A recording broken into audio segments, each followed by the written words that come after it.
Right, okay. Well, don't bring it up then. No, but I'm only saying, but I'm just saying. No, because there was a reaction to something. Why? There was a reaction to something last week. It's going to be late for news. Go on now, behave yourself. Now you're trying to throw us off the scent. No. Yes, you are. No. Okay. Behave.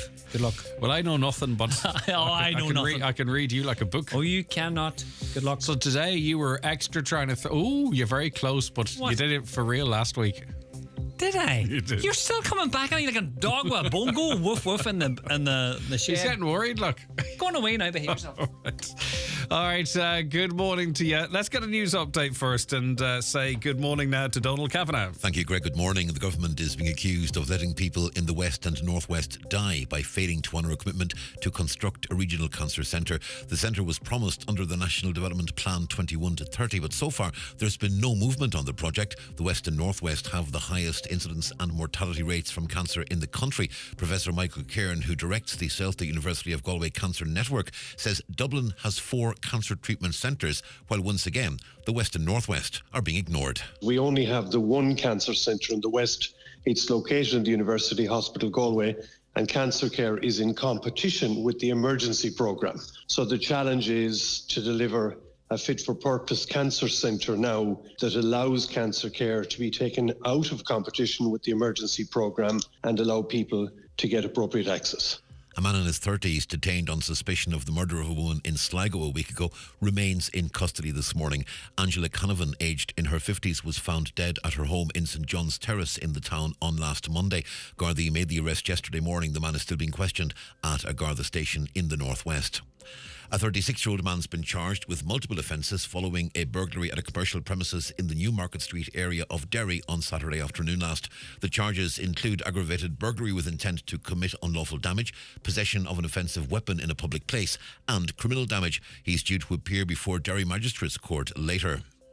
Social Justice Ireland says the significant financial resources available to the government must be used to improve the living standards for everyone in society. The organisation claims Ireland's social contract is broken, despite the government having the capacity to deliver a new one. It says Ireland has experienced record growth since the pandemic, yet our housing, healthcare and public transport remain far below the standards that could be achieved. Research and policy analyst Michelle Murphy believes that the government should be using Ireland's economic position to improve the welfare of those who are struggling. At the moment, we have a situation in Ireland where the headline economic figures are going really well. You know, we've unprecedented GDP growth since the pandemic. We're almost at full employment, for example. But the lived reality of Irish people, it's very different. The cost of a home is beyond the reach of many people. You have over 670,000 people who are living in poverty. Well, the forecast mostly cloudy and misty this morning with patchy drizzle, sunny spells developing as the day goes on with some scattered showers. They'll become more widespread and heavy going into the late afternoon and early evening. That'll bring a risk of thunder or spot flooding in places. Top temperatures today hitting 15 to 18 degrees Celsius in light to moderate southwest breezes. And that's Highland Radio News. We're back with news again at 10 o'clock. Good morning.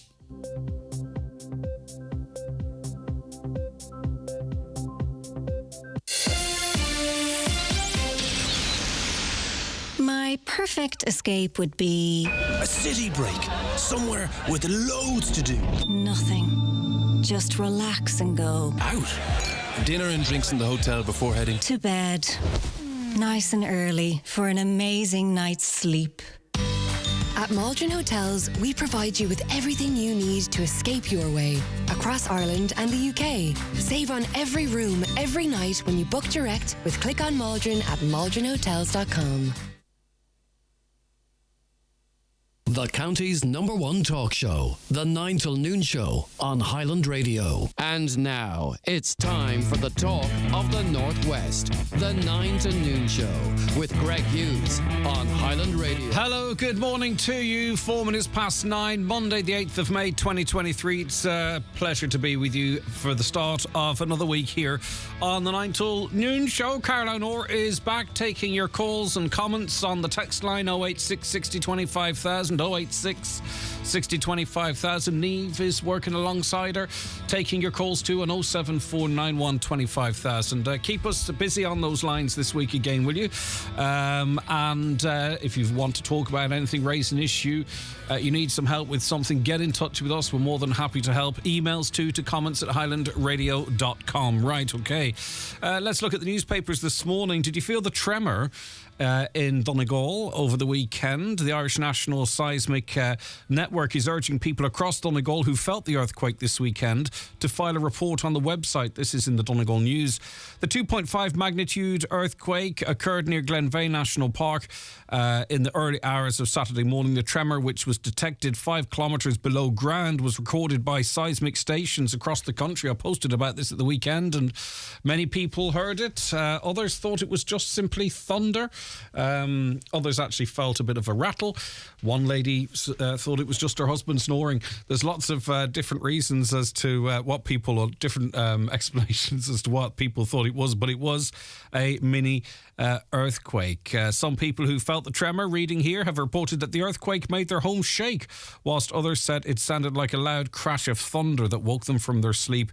The earthquake was also detected by several Raspberry shake seismometers operated by citizens and schools across the country. Did you feel it? 086 60 25,000. The Derry News this morning: key frontline services will be cut across education, the economy and health. This was Derry Chamber's depressing assessment of 2023-24 NI budget delivered recently by British Secretary of State Chris Hatton-Harris. Chamber Chief Executive Anna Doherty said the outworking of the budgets were becoming clear. She added, it's obvious that the consequences will be felt by all communities, businesses and families across Northern Ireland. Key frontline services will be cut across education, the economy, health and more. This is a crisis which will not just affect business, but communities, schools, households and workers. And couldn't they have pumped some of the money they spent over the weekend in London and elsewhere? Maybe sell off some of that gold or some of the crowns and actually help people that need the money. Never going to happen, and it's a bit obvious to say so, but there's one report of how people's lives are going to be affected, and tens and tens and tens of millions of euro spent crowning a king. The Irish Independent: the economy will take a €1.1 billion hit due to a lack of hotel accommodation this summer amid the ongoing pressure of housing refugees, a secret government memo warns. The document presented to ministers in recent days states that the level of refugee and asylum seeker occupancy of hotels will have a serious impact on tourism spending. It predicts that the economy will lose out on a substantial amount of money, with reduced spending from tourists a key factor. Obviously, this is going to affect Donegal potentially more, because we've an incredible high hotel occupancy rate, I believe around about 51% currently. Well, this document also states that attractions and activities here which depend on tourist spending will need financial support. Full details of the costs were spelled out in the discussion paper on displaced tourism accommodation. The breakdown of the money that will ultimately not be spent by tourists this year was listed as 581 million in food and beverages, so that's your pubs and your restaurants hit. 94 million in activities and attractions such as caves and kayaking. 207 million in all areas of transport, that's your buses and taxis and what have you. 198 million in retail, that's a big hit for shops. And 20 million labelled other. Taoiseach Leo Varadkar among those who were presented with the figures at a meeting of the Cabinet Subcommittee on Ukraine, where the implications for profitability and the maintenance of jobs were discussed. Are you in the tourism sector? Is that something you have a particular concern about across the Northwest? Get in touch with us, 086 60 25,000. Inside the Times this morning: the first public consultation on the Irish deer population has seen a large majority of respondents call for larger annual culls than the record 55,000 animals shot dead last year. More than 80% of those who participated, many listening to this show I'm sure, in this consultation process on the impact of the Irish deer population, expressed the view that the animals were negatively affecting biodiversity, damaging agricultural crops and causing road safety issues. Some 86% of the 1,500 respondents said more culling of deer was needed. A large majority also believed that a domestic venison industry should be expanded, which would make a bit of sense too, wouldn't it? I mean, we do have to, it seems, as uncomfortable as it might be for some, we do have to control the population. It would be more palatable, no pun intended, if the meat was to be brought into the food chain. It wouldn't be something I'd eat, but perhaps it would just make it seem not as horrific as it does on the face of it. The Irish Daily Mail this morning: up to 50,000 debt deals struck with mortgage holders after the crash are in danger following the 7th interest rate hike since last summer, experts have warned. Mitchell O'Brien, a personal insolvency practitioner, said the latest increase would have a horrendous impact for many of the 300,000 mortgages, the mortgage holders, in fact, on variable or tracker rates. He also warned the rate rises are more stark for the 100,000 plus people who entered into alternative repayment arrangements after the banking collapse. Mr. O'Brien said between a third and half of those ARAs are now compromised due to the increase in interest rates. Let's have a look now at the red top tabloids. This is the Irish Daily Star. And one of the big problems as well facing us is the rising cost of eating. €1,200 on average per year, the cost of groceries has increased by. But the government has convened a meeting of the Retail Forum to discuss concerns over high food prices. Representatives from the major supermarkets will gather for the meeting on Wednesday, which has been called by Neil Richmond, the Minister of State with responsibility for retail business. We'll try and get the Minister or one of his delegates onto the show. The Minister said the government had the power to introduce price caps on products, but did not want to have to do that. Other European countries have, by the way. Mr. Richmond said inflation had decreased in Ireland in the last year, but the prices had not been reduced. Inflation this time last year was running at about 10%.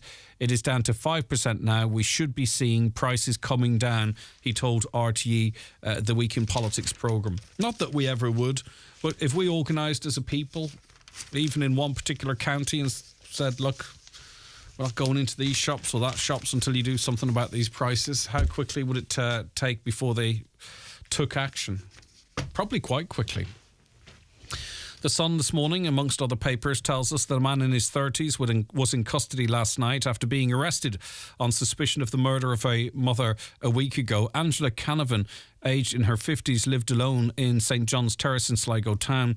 She was discovered with head injuries shortly after 8:30pm on May 1st. Her home was sealed off for a detailed technical and forensic examination. A post-mortem examination has been conducted, but the results are not yet being disclosed for operational reasons. The suspect is currently being held at a Garda station in the northwestern region. And hopefully there's a progress in that case just as soon as is possible. And lastly, where are we? What did I pick out of this paper? Oh, yeah. Wee story in the Irish Daily Mirror, positive one. Ireland's busiest fishing port is pulling in a growing share of the lucrative cruise tourism business. That is Killybegs. It's set to see more than 50,000 visitors off cruise ships this year, which is a new record. It'll be the third most popular cruise ship port in the Republic after Dublin and Cork Cove. Shipping agents from firm Sinbad Marine Services Limited said it will be handling 28 vessels this summer, up from 21 last year. I think I remember when the first one came in some years ago. It's fairly progressed since then, hasn't it? The first to visit on May 16th will be the biggest vessel to berth in Killybegs. The 294-metre long Norwegian Star is fractionally bigger than the Cunard Line's Queen Victoria, which visited in 2018. That's over a quarter of a kilometre long. A Sinbad Marine spokesperson said in total, the hard-working linesmen of Killybegs Harbour will tie up 6,000 metres of cruise ships this summer, which is an interesting way of looking at it. Okay, I think lots of people will go down and have a gander at that, won't they? Okay, that was a quick run through what was making the headlines in the papers this morning. Good morning to Michael, Marie, Mary, Beth and Elaine amongst those joining us to watch the show across our social medias. Don't forget you can do so on YouTube, Highland Radio Ireland. You can watch on your phone, your tablet, your smart TV, your Fire Stick if you wish. Like and subscribe. It's good for you, it's good for us. And right across our Facebook pages and on our website as well. The newspapers are courtesy of Kelly Centra Mountaintop Letterkenny, the 2022 C-Store National Off-Licence of the Year. The 9 till noon show is brought to you by Letterkenny Credit Union, offering low-rate car loans with fast approval. Apply online at letterkennycu.ie or in office today. You know that guy I've been seeing? Yeah? Turns out my sister's been seeing him too. Oh, really? And I heard he's been seeing Siobhan at number 56. And Declan. Your brother? Yep. Specsavers opticians and audiologists own their stores, so your care is their business, which can make them rather popular. I've got something to tell you. I've got half an hour with him this afternoon. Specsavers, your care is our business. Highland Radio time checks with Expressway. Travel Route 32 from Letterkenny to Dublin when you book online and travel for less. Expressway, bringing you the time at... Watch the show live now on YouTube, Facebook, and at highlandradio.com. Okay, the time is 15 minutes past 9. You're very welcome back to the 9 till noon show. Now, businesses have taken to social media at the weekend to talk about parking in the Twin Towns. One wrote, after years of asking councillors about getting 30 minutes free parking in our town to help smaller businesses survive and make our town more attractive to shop in and getting absolutely nowhere, today was the final straw. A customer pulled in outside our butcher's shop to pop in for 5 minutes. The tyre of his car was about a foot over the yellow line. A traffic warden sprinted across the road and was at his window in 20 seconds. Before our customer could get his seatbelt off, he was told to move. The warden demanded he leave, even though he said he'd only be a few minutes and would be 10 foot away from the car. He wouldn't even have had time to get a ticket. Within a minute, the warden was issuing him with a ticket. 1 minute. They go on to say, our customer drove off and we did not see him again today. Instead of using common sense, the warden chased a paying customer away from our door. As small businesses, we're constantly paying tens of thousands of euro in taxes, electricity, rates and insurance, and we cannot even have 5 minutes grace for parking in Ballybofey. There is no grace period for parking in our town. This is the straw that broke the camel's back. I propose that we should be given 30 minutes free parking in the Twin Towns. Okay. Councillor Patrick McGowan joins us on the programme now. I mean, businesses are struggling as is. The McConnell's Meats owner there quite rightly pointing out that they're paying an awful lot of money for various services and they just perhaps want the same businesses advantages that people in Letterkenny get. What do you think? Yeah, look, I understand it, and I have spoke to a number of businesses yesterday and an ongoing. I attend an awful lot of the meetings in Ballybofey Chamber of Commerce businesses, Hay Towns on a regular basis, and this issue comes up. There's a lot of confusion out there, and Greg, you would have known it from Donegal Town and other places.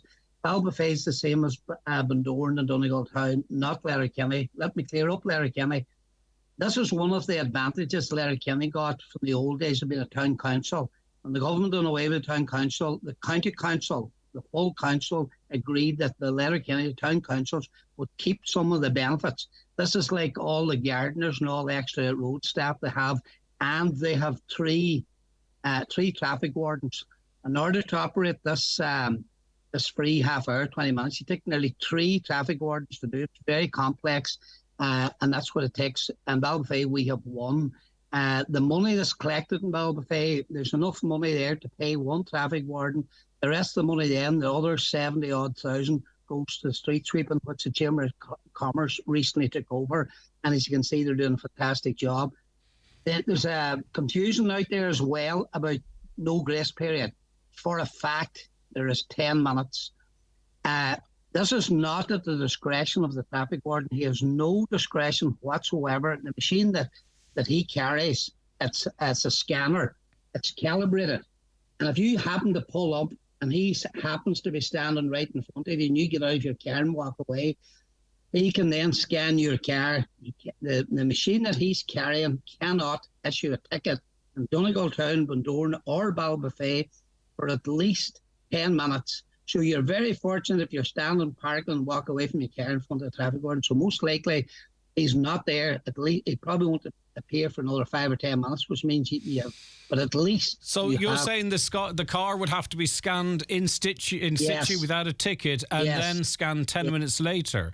Yes, that is a fact. That's the only fact. Well, in this case that I read, there is some suggestion that the car was encroaching on a yellow line. So obviously, in that situation, the 10 minutes doesn't count because that would be classed as legal parking. As we know, parking on parking on footpaths, which is happening everywhere, parking in disabled bays. The most fines the council given out are yellow lines, footpaths, and that. And you're correct. There's a different tickets issued there. It says on your ticket the offence. So for the sake, the cheapest parking in the country is in Balbafay. The Navney car park, you can park all day for €1.20. €1 for the entire day, actually for 24 hours, €1.20. Main Street in Balbafay, 50 cents, and Michael shopping car park is 30 cents. Now you have, that's the change in your ashtray, whatever. You have these apps now and that. Now the purpose of all of this is the council has all the things to be doing, because the council is making no money out of this other than paying the traffic warden, and all of the money collected in Balbafay and Snorri, the same as Donegal Town, every penny of it stays in the town. There's a brand new street sweeping machine. There's a full-time man hired to sweep the streets, clean up, and spend the rest of the day working with city workers and repairing and painting around the town. And that's what the other towns that we have. And so do you not think, though, there's not an argument, though? And, you know, at the end of the day, I think we have to listen to people. That's what, and I think particularly elected representatives, if with respect, is what they're charged with doing. I mean... That's what we do, Greg. Yeah, Greg, but make a point, Greg. Yeah, but Greg, wait till I finish the question. Well, you're not listening. Yeah. What I'm saying is that extend it from 10 minutes to 30 minutes. Yeah, what would or even do an assessment as to what the financial impacts of that might be? Trial it for 3 months. But you, Greg, that's what we've been doing for years. You've had that debate in Donegal Town there, as you well know, there just a month ago. In order to operate the same as Letterkenny, it takes up to 3 traffic wardens. That's what you're doing now. You're taking the money away to do 3 traffic wardens, and you know, and I know, it's the same as the 10 minutes. What happens when it's 1 minute, 30 seconds over 10 minutes? It's the same after. So you imagine getting into Michael-Hennies. You imagine coming from all over Ireland, from Dublin and Belfast, you get to Michael-Hennies, you have a half an hour, you're not on there 10 minutes, and you're starting to look at your watch. Michael-Hennies is trying to sell you a dress, a handbag, a shoes, and you're standing there. Look, the whole thing is... But it's not Michael Hennies, right? Because, say for instance, a pharmacist, right? You go into a pharmacist and you're just nipping in, and you get into a queue, or your prescription's a wee bit delayed. Next thing, it's 10, 15, 18 minutes. The same in a butcher's, or if you're grabbing a coffee. Do you know what I mean? That little bit longer. I just can't figure out, and I'd be interested for you to explain how the role of the traffic warden would change, switching from 10 minutes to 30 minutes. He would scan the car as he would walking up and down the street, scan them, and then rescan them 30 odd minutes later, the exact same he would scan them the 10 minutes later. I don't see how extending the 10 minutes to 30 minutes requires 2 additional staff. Pardon my ignorance, Patrick. Yeah. It's the machines are totally different calibrated for a start. The machine at the moment they have at the moment isn't giving you 10 minutes free parking. It's not free parking. It actually gives you time to go away and get a ticket. But at the same time, you can get a coffee, buy a newspaper, loaf of bread, or whatever. The setup in Letterkenny is a lot more complex. And what we are told, that's just the same parking. It's one parking office for the entire county that operated, and they're telling us it can take 2 to 3 traffic wardens. That's what it's taking in Letterkenny. I don't know what they're doing. Maybe they, we're told there's 3 in Letterkenny. There's 2 on at the moment. There's 1 off sick. But it's taken 3, and they have a lot more staff. But it would mean, first of all, and the whole purpose of this is to keep the traffic moving, is that people are not hoarding the same spots all day long. And as I say, to try and move them, particularly on the main street, to try and keep them moving all the time. And the whole thing is to bring customers in and changing over. Now, it's only going to, you'll end up a sort of a parking ride for Balbafay. It costs money, but in this case, the money out. And it's not... It's the 30 cents that we're talking about here, or in the main street, the 50 cents. They are trying to open up 3 more parking spaces in the town. And what I have done, I'm speaking to the Chamber and the businesses who have been consulted. The Chamber of Commerce have this discussion every year, and in Donegal Town. What I have done yesterday was some of the most effective business in Balfay has asked that the parking section of the council will come down, and rather than me and you do, they will sit down with the business affected, try and discuss, and if there is something, what you say, if that can be extended to 15 minutes or whatever, but they also need to put up signs to let people know, because there's confusion. If you see yesterday, there's a lot of confusion about 10, 15, 20 minutes, and that's not good. That's where the council falls down in signage and confusion. So what would you favour yourself then? Because, as you say, you've attended a lot of these meetings, you've heard all of the arguments. What do you favour? Are you happy enough with the status quo if there's adequate signage and better understanding of the 10-minute rule? Yeah, look, I would be happy even if they can recalibrate their machines that say you get 15 minutes, that from the time the traffic warden happens to come round the corner or lands on the car park that you're in.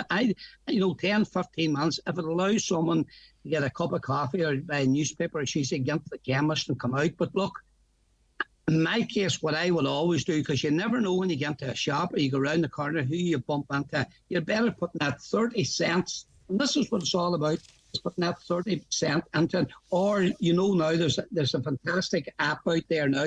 You can actually park your car, go onto the hairdressers, sit down on the seat, and then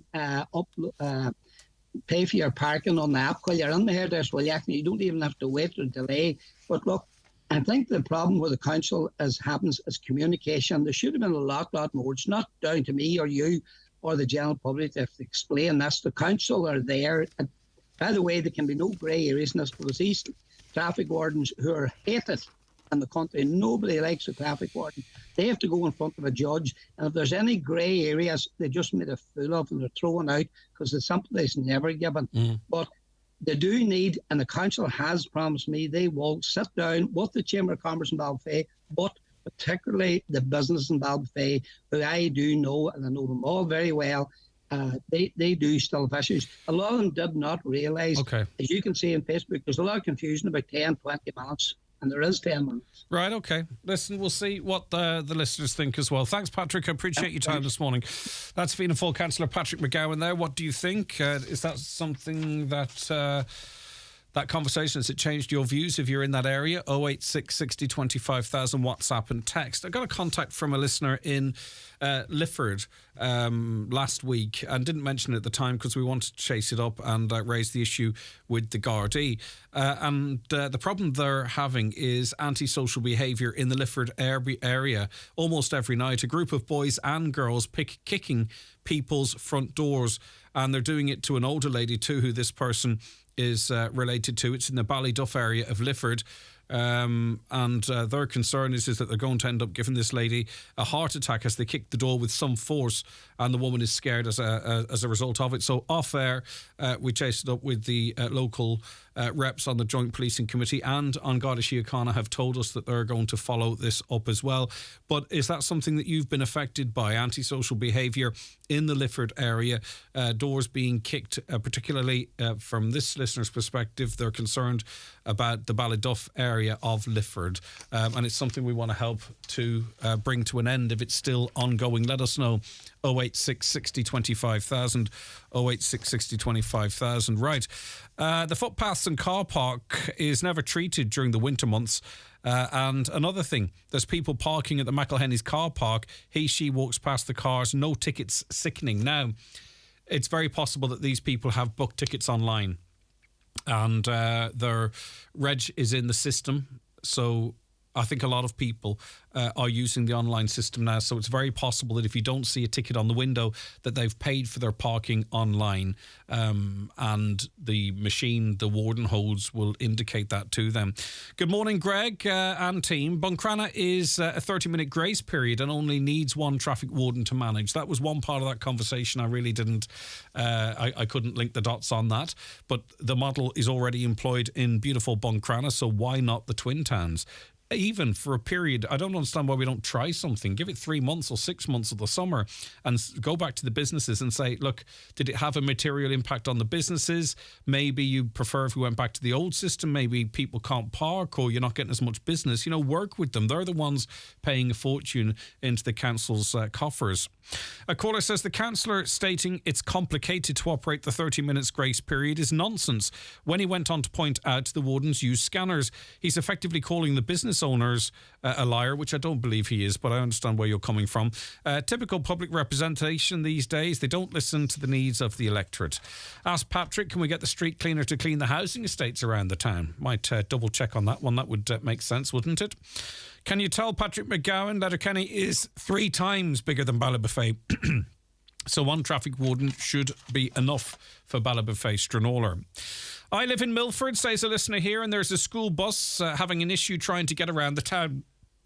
He's having an issue because cars are parked on both sides, despite the double yellow lines. Further up the town, 4 vans are parked on the footpath outside a hardware shop. What's ironic is the Garda station is based a few feet away. The Garda station is right. They'd only have to look out the window, look out the door, turn their head, and they would see. You're not allowed to park on both sides of the street in Milford then. It's a pretty regular occurrence. I wouldn't like to manoeuvre a large bus or lorry through that if that's the case. Can you please ask why the main street is 30 cent per hour and Navanny Street 50 cent per hour? I don't know the answer to that one. Parking, please ask how are the hotels, the Villa Rose Keys Hotel, allowed to take up spaces with orange cones when they have an expected wedding coach arriving, etc. I have a lot of sympathy for businesses, and I do understand what this listener is talking about. And it's right across this region, it seems that you can just put cones outside your business if you want. It happens all the time, as I say, in numerous towns. It is kind of frustrating if you're looking for a parking spot, and the traffic warden can't do anything about it. It's not within their gift. They can only deal with mechanical vehicles. They can't deal with people blocking the roads with a skip or a cone or whatever it might be. And I do know this reserving parking with a cone is something that frustrates a lot of people out there. Yeah, Buncrana, another caller says you get 30 minutes free parking. If Buncrana, why not the Twin Towns? Last for now, a caller asks, how come it's okay for a hotel proprietor to leave cones outside their premises on the street to stop traffic in order to let a wedding in, yet it's not okay for someone to pull outside a butcher's to buy some meat again? Traffic wardens can't put a ticket on a cone whether they should be able to or not. It seems to be a little bit of a black hole in the rules of the road there in that regard. The 9 till noon show is brought to you by Letterkenny Credit Union, with monster loans available up to €60,000 for all occasions. Visit letterkennycu.ie. Go full Lidl for a summer of savings just like our customers. We've a lot more in the fridge by the end of the week. Like, we're never running empty anymore. So it's fantastic to be able to budget and know this is what we're going to spend. And the kids can always throw in an extra few bits here and there. Like, our youngest girl throws and hides everything in the trolley. Go on. Go full Lidl today. Ready for a change or upgrade? Think Seat. With our wide range of award-winning Seat SUV, including the bold crossover Arona, the family favourite Ateca, or the spacious 7-seater Tarraco. All vehicles come with great offers on finance and PCP options. Book a test drive today by calling DMG Motors on 074 9721 396 or visit dmgmotors.ie. Choose your new 231 Seat with confidence with a visit to DMG Motors, Clare Road, Donegal Town. Now, really pleased to welcome onto the programme John Mooney, crime and security correspondent with the Sunday Times. John, thanks for your time this morning. I appreciate it greatly. That's no problem. Right, lots of people, obviously, as you can imagine, texting a show like this in the northwest, John, wondering what's going on with Russian ships off the northwest coast, and I suppose the Irish coast more generally. What is the working theory? So, early last week, there was a formation of Russian vessels entered Ireland's exclusive economic zone, and that includes Russian warships. Now, that in itself is not that unusual. Russian ships passing, leaving the Mediterranean, will often pass along Ireland on their way back to the Kola Peninsula. However, 2 of these ships appear to have broken away from the main formation, which stalled, and they loitered in close proximity to some of the undersea subcables that carry internet traffic between Europe and America. And the reason why this provoked a kind of significant response from the Irish Navy and the Royal Navy was because Europe at the moment is on a high state of alert for attacks on critical infrastructure, and particularly offshore critical infrastructure. And as you know, there was a sabotage attack on the Nord Stream 1 and 2 pipelines last September, and NATO is of the view that sabotage units from the Russian military have actually planted explosives on some offshore critical infrastructure around Europe's seaboard. So that's the reason why this has gained lots of attention and attraction. I mean, obviously the Russians know that Europe is watching them. Your information is as though that they're confident this isn't just saber rattling, just to let them know that they're there, or they're maybe trying to spot weaknesses in our defences or what have you. There is the belief that they're actually actively operating and doing stuff as you outlined. Well, there's been a number of incidents around the Irish coast in recent years. In 2021, there was what could be best described as a civilian vessel that was found very close to a subsea cable, about 170 nautical miles off the southwest coast, and that actually had submersibles in the water, and it had its AIS transponder system switched off. So there's lots of different things going on in our domain, in land, sea and air, involving Russia. And some of it is open, some of it like what we saw early last week, but there are other covert operations being run from here the whole time. Most of that is in the intelligence espionage domain. There are occasionally other incidents taking place, but there is a continual flow of Russian intelligence officers, both illegals and undeclared intelligence officers, in and out of this country on the whole time. And our security services and our military deal with that as appropriate. Other than monitoring, is there anything else that the likes of the Irish Navy can do?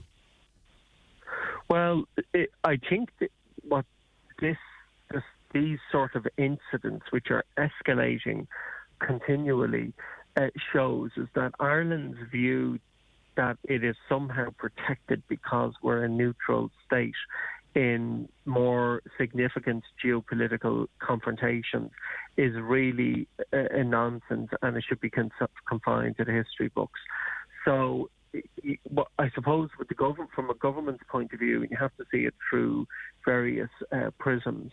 From the government's point of view, I mean, we are a neutral state, but we do cooperate with NATO, and our security services and our intelligence services cooperate with other European partners and would be described as allied services amongst them.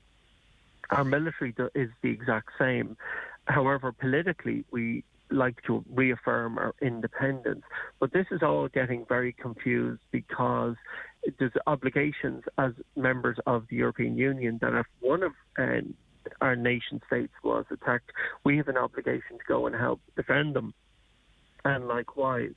So what Ireland has found itself is that we've really came to the end of this period whereby we operate on an outdated and very poorly informed national security and neutrality policy. And it's very difficult to see how that is going to be maintained in the years and decades ahead as China comes to the fore, as Russia comes to the fore, and we enter a kind of multipolar period of great powers as opposed to having one which was traditionally viewed as the United States. So we've lots of different types of threats coming. Russia poses particular types of threats because of the way it behaves. They are experts in non-conventional or hybrid warfare, and in this country they're very active on that front, and they've attempted to reach out and forge alliances or certainly influence dissident paramilitary groups, loyalist groups. They're very active in our virtual world and our cyber sphere. Politically, they are in open confrontation with the government. We've had Yuri Filatov, who's the Russian ambassador in Ireland, openly criticising the government on lots of different issues, which is in itself is highly unusual. You could argue, I suppose, that through comments of Micheál Martin and Leo Varadkar that we kind of fired the first shots in that regard, but I take your point. John, finally, what is I know these communication cables and what have you run under the sea. What do we know? What the consequences of them being destroyed might actually be? What would what might the impact be on people in this country? Okay, so if there was say one of them, it's never going to be a Russian military vessel will attack any of these things. If this thing happens, it will be made look like it will be some act of sabotage, or certainly they'd be more vulnerable actually on their landing points around the country. So with hybrid warfare, it's unattributable and it's deniable. And it's kind of the countries where this happens in are usually left in a situation where it's very difficult to prove what's actually happened, or it even involved a malign actor. And Russia does and has always thought through these sort of issues. So, if there was one of these cables severed or something happened, that in of itself won't close down the internet in Ireland or Europe or anything like that, or slow down traffic. However, if there were a number of them targeted and simultaneously, that could possibly cause an overload scenario which would affect internet traffic, etc. So, but sometimes the consequence of the action isn't the purpose of it. The purpose of it is power projection, and it's the Kremlin or whatever power it is be responsible, showing Europe, showing the Western world that it can strike right in its heart without them even knowing. And that's what this is really about. All right, John, listen, thanks for your insights. I really appreciate it. That's John Mooney there. You can read him in the Sunday Times. He's their crime and security correspondent. A caller said, just as we were going to that, Greg, can you find out what our Navy are doing to protect us from the Russian ships spotted off the Donegal coast? They're not there for our benefit, thank you, clearly not, but they can observe them. Outside of that, not much else, I'd imagine. Hi, Greg, nice to see the leader of our country at the King's coronation picking his nose, rubbing his nose. There's an awful lot going on, an awful lot, I think, for us to analyse in terms of politics and how they act, but I don't know, rubbing your nose. But I take your point, and I'm not criticising you for texting in. Manhole cover sticking out of the ground in Dunfanaghy across from Malloy's bar on Main Street would damage a car badly, so hopefully maybe someone is listening that might be able to have a look at that. Right, back with more very shortly. The 9 till noon show with Letterkenny Credit Union. Simplify your debts with a debt consolidation loan from Letterkenny Credit Union. Call us on 074 910 2126 or apply online via our app or in office today. The groom goes free. The groom goes free. Yes, you heard it. The Groom's Room. Evolve Clothing, Letterkenny Retail Park. The groom goes free. Call in today. Terms and conditions apply. Sometimes it's just bad luck, but sometimes it's negligence. From minor bumps to life-changing injury, every accident has a story. Time to call McElhenney and Associates. They'll assess the situation, advise on solutions, and lead the way if any litigation is to follow. From motor accidents and workplace accidents to slips, trips and falls, call today on 074 917 5989 or find us online. Let's get you started on the road to recovery. McElhenney and Associates Solicitors, Stranorlar. How can we help? In contentious business, a solicitor may not calculate fees or other charges as a percentage or proportion of any award or settlement. Now, Sinn Féin has called for the introduction of a temporary and targeted mortgage interest support scheme to support homeowners with rising mortgage costs. Donegal TD Piers Doherty, who is, of course, the party's spokesperson on finance, was speaking as the ECB's expected, well, it has raised interest rates for the 7th time since July. This is a slightly older press release. Right, Piers Doherty, good morning to you. Thanks for joining us. Good morning to you. I mean, one can only imagine for those people on fixed mortgages, and I think particularly those who had their mortgages, performing mortgages in some cases, sold on to vulture funds. There's a whole gambit of people affected, but every time one of these announcements comes now, it just must fill people with pure fear. Yeah, absolutely. And, you know, as finance spokesperson, I get a lot of correspondence from people, not only from our own county, but right across the state. And you can hear the anxiety when you're, you know, when you're reading the words that they've talked about. You can hear the concern. Some of them just talk about being in a spiral, being locked in, feel as if they're trapped. And these are the individuals who you spoke of there, Greg, people who have had their loans sold off to vulture funds. And many people might think, well, they're people who were in arrears or who fell back in their mortgages. And in some cases they are. But in other cases, there are tens of thousands of people who went into an arrangement with a bank, never missed a payment in their life. But because the way that the arrangement was structured, particularly with Permanent TSB then sold all of those loans on to vulture funds. So these individuals today, because they were sold on to vulture funds, many of them are now paying over 8% interest rate. If they were with Permanent TSB, they would be paying in the region of 4%. So they're paying like, 4, 5 and 6,000 euro more on their mortgage than they would have been when they were with their previous bank. And this is despite the fact that, government minister after government minister, including the Taoiseach at the time, said that there was no problem, that people shouldn't be concerned about having your loans sold to vulture funds. I had legislation actually in the Dáil to actually stop that from happening, but Fianna Fáil and Fine Gael blocked it. And Fine Gael Finance Minister went as far to say he would have no problem with his loan sold on to a vulture fund. But the reality today is that those individuals now paying thousands of euro more. But it's not just... I would have a particular problem with that. I'm not sure if you would share it, in that, I would imagine a lot of the people then that we are talking about at that time, if they wanted to fix or maybe switch to a pillar bank or something, it possibly would have been doable. But if they were listening to that advice and being told that everything was okay, and maybe there was no forewarning, I don't know. It's kind of different with the way Ulster Bank's leaving the market. Maybe it is. But if you were getting advice that everything was going to be okay and didn't take moves to sort of fix or move, you'd be very upset now.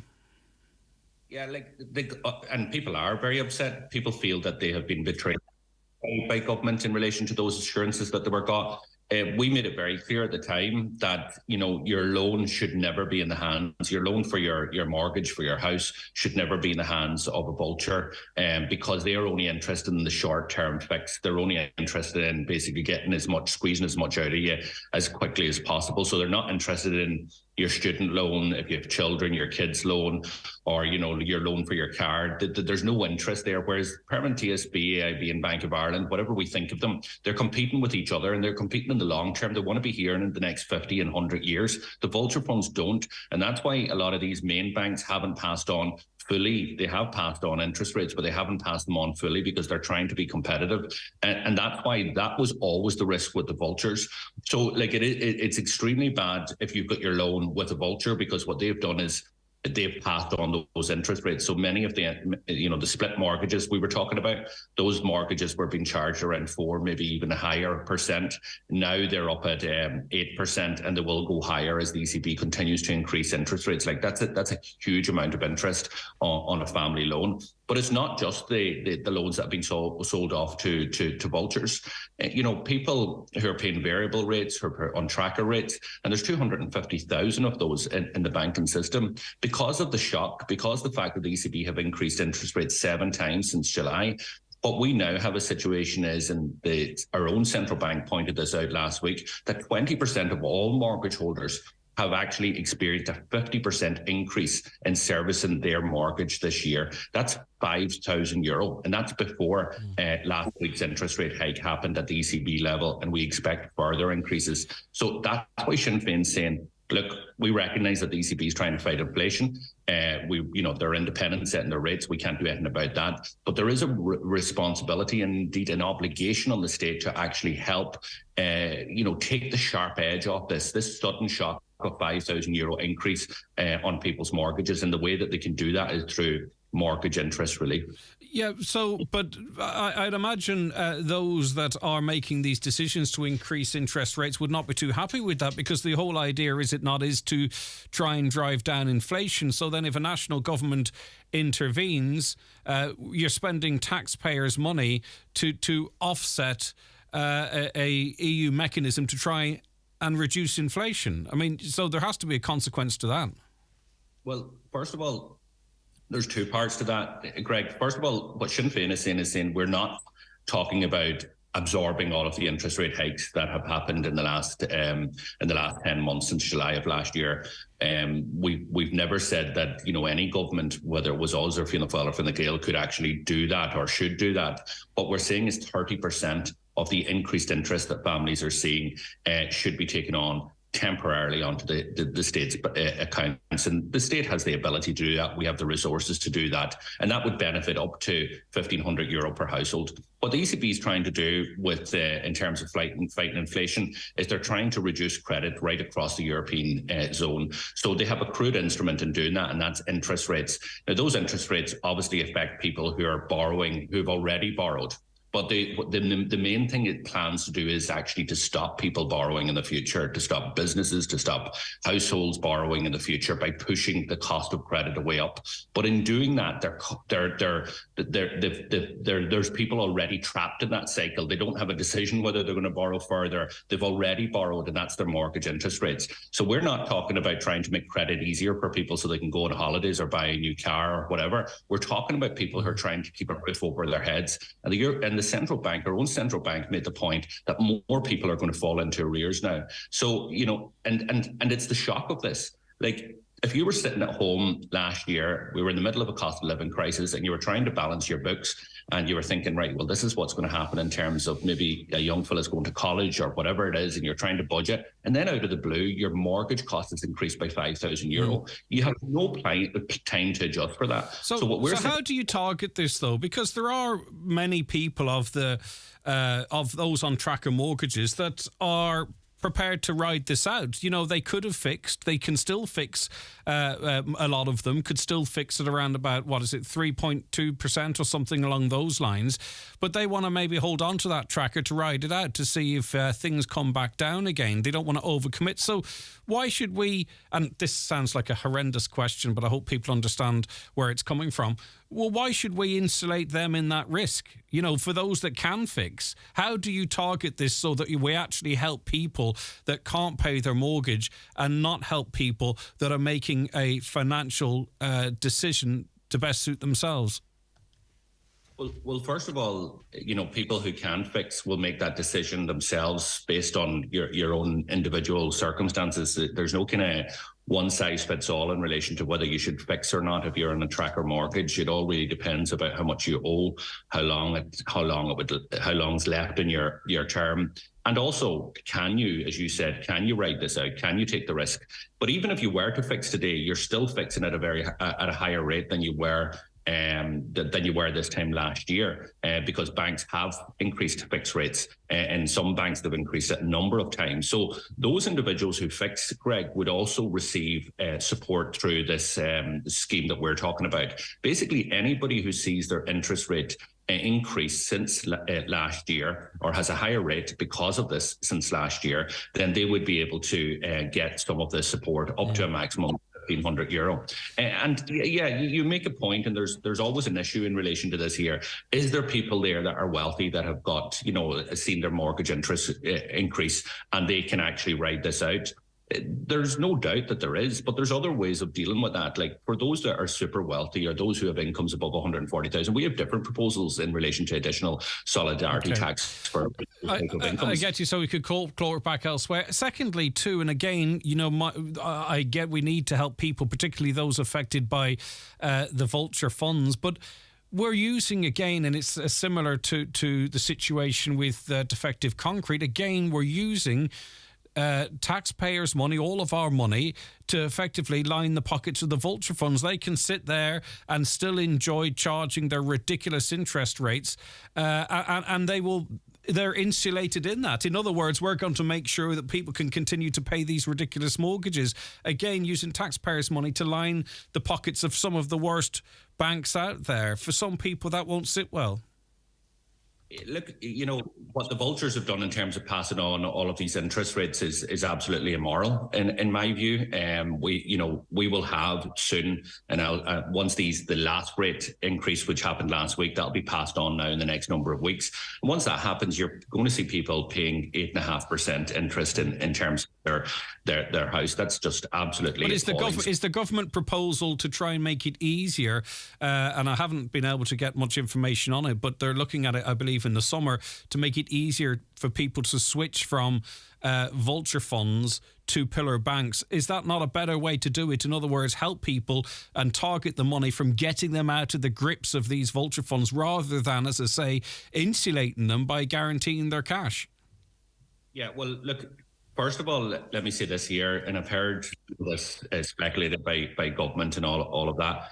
These are the same parties that actually facilitated the sale of these mortgages to the vultures. The central bank for the last 20 years had a code of practice on its books to say that you're not allowed to sell your family home to another financial entity without the consent of the individual. It was a voluntary code, it wasn't statutory. I had legislation to make that a legal obligation on all banks, and Fine Gael and Fianna Fáil blocked it. So now they're scrambling around with their heads in the sand, recognising that what we were pointing out at that time, that the vultures would increase interest rates, and there was no incentive for them not to do that. Now they're trying to scramble around saying, well, how can we get the banks who sold these in the first place at a huge discount to these vultures? How do we get them to buy them back now? And that's seriously problematic. There are people out there who have got their loans with the vulture fund, and if they're listening to this programme, they should actually now consult either the mortgage holders organisation or MABS, because some of those loans are performing. They're not in arrears. They've been in the hands of the vulture funds for a number of years, and yes, they can switch. They can switch, to AIB or to permanent TSB. They will be switching at still a high rate, but it'll be a lot less than what some of the vultures are charging. And there are going to be people, and Greg, we're making this very clear. Even with our proposal, which would benefit households up to €1,500, there are still going to be people who are still not going to be able to pay their mortgage, because you have a situation where their interest rates aren't going up. The additional interest isn't going up by just €1,500. It's going up by €5,000 and €6,000 for some. And that's far too much. So what we're asking government to do, and we've seen loads of schemes when we look at the cost of living, we see the T-Best scheme for businesses, €1.2 billion.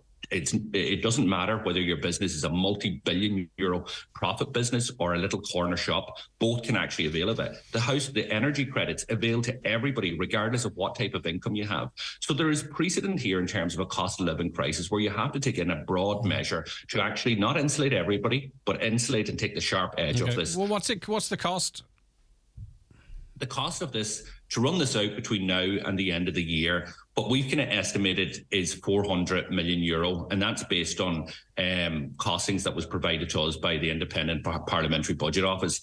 But Greg, to do that, you have to make certain assumptions, and those assumptions aren't going to pass, really. Like, for example, all fixed rates would have to increase by 3% and would have to increase immediately, like today. That's not going to happen. But and the same with variable rates would have to go up by 2%, and it would all have to take effect today. Again, that isn't happening. We aren't seeing that happen in the market. But we've used those type of figures to actually, to go on the upper end. We expect the cost would be higher than that. But that's the type of possible resources that you're going to have if things got a lot worse.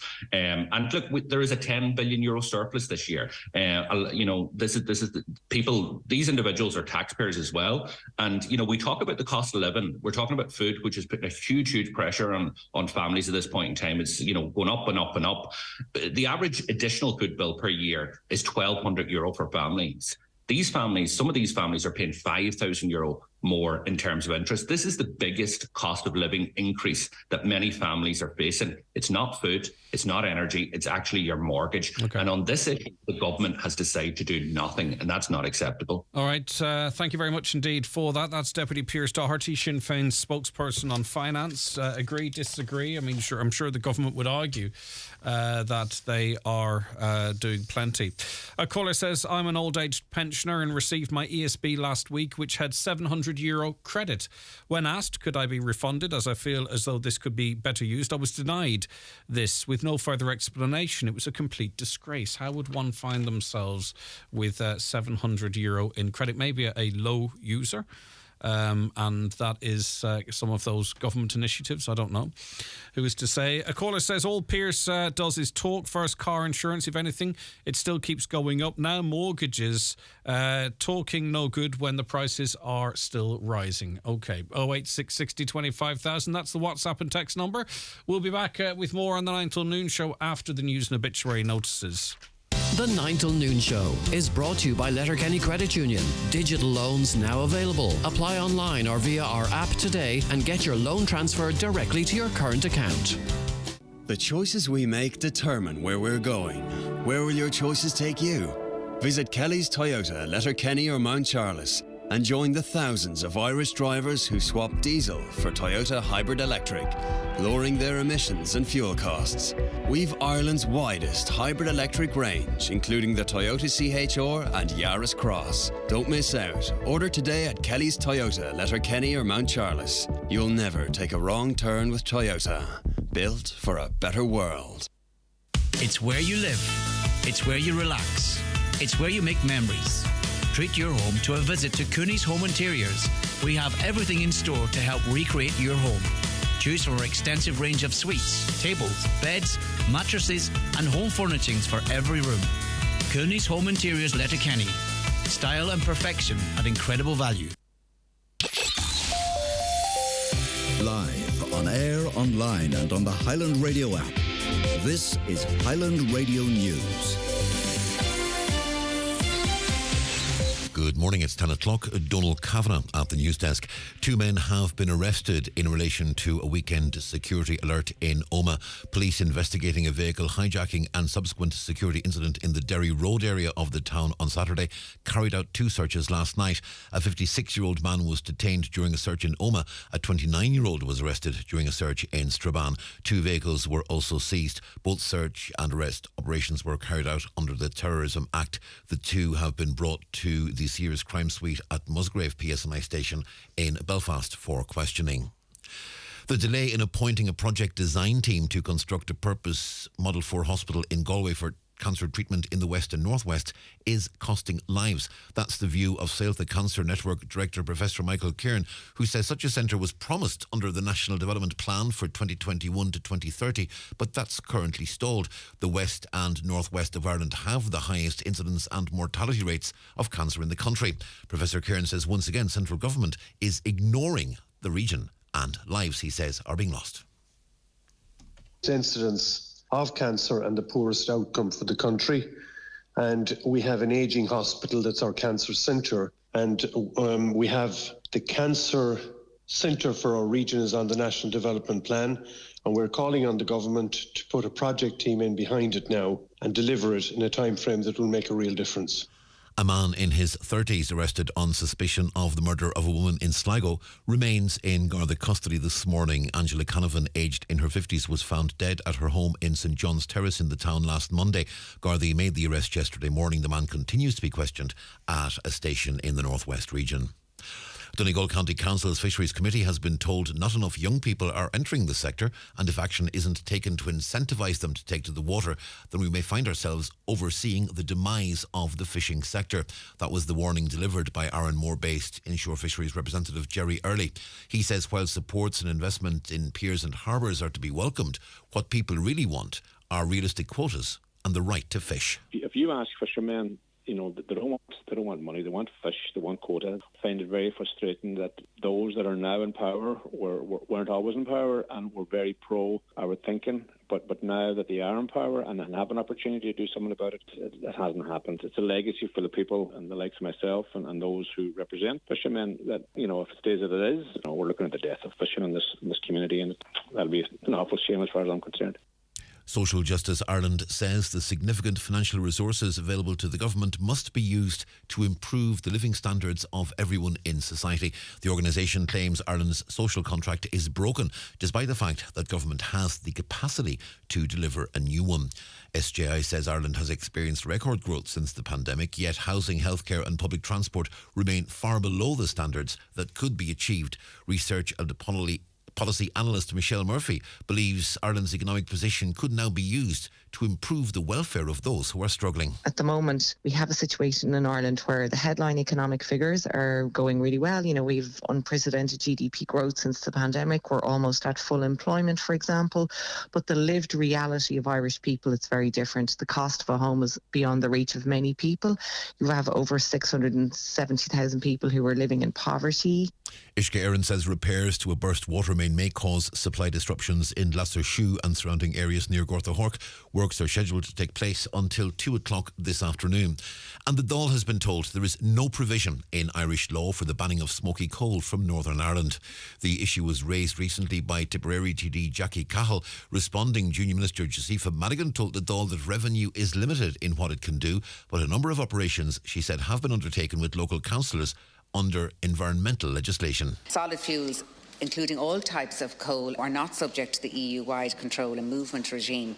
Under the Treaty on the Functioning of the European Union, a member state may not apply any barriers to the free movement of solid fuel into the state from other member states, including Northern Ireland. So while revenue cannot prevent smoky coal entering the state under tax law, local authorities have significant powers under environmental law to enforce the legal provisions aimed at preventing the sale and the use of smoky coal in the state.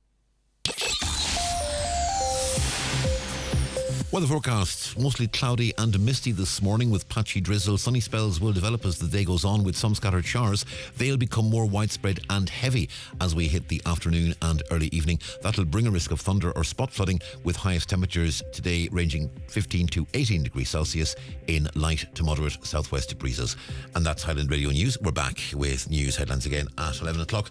Until then, from the news team, have a very good morning. The obituary notices for this Monday morning, the 8th of May. The death has taken place of Francis Curran, née Norris, 97, Moss Park, Derry, formerly of Benview Estate. Funeral from her home tomorrow morning at 10:30, going to St Joseph's Church, Gallia, for Requiem Mass at 11 o'clock. Interment afterwards in All Saints Cemetery, Newton Cunningham. Family time, please, from 10 o'clock tonight. The death has occurred of Bridge Maguire, née Callahan, Coolesland, Castle Finn. Her remains will repose at her late residence from 11 o'clock this morning. Funeral from there on Wednesday morning at 11:15 for Requiem Mass in St Mary's Church, Castle Finn at 12 noon, followed by interment in the adjoining churchyard. The Requiem Mass can be viewed on the parish Facebook page. Donations in lieu of flowers, if desired, directly to the Donegal Hospice or care of any family member. Family time, please, from 10 p.m. to 11 a.m. and on the morning of the funeral. Rosary from 9 each night. The death has occurred of May Moss, née McCrossan, 39B, Lisnacloon Road, Castlederg. Funeral from the family home this morning at 10:15 for Requiem Mass at 11 o'clock in St Patrick's Church, Ahiarn, followed by interment in the adjoining churchyard.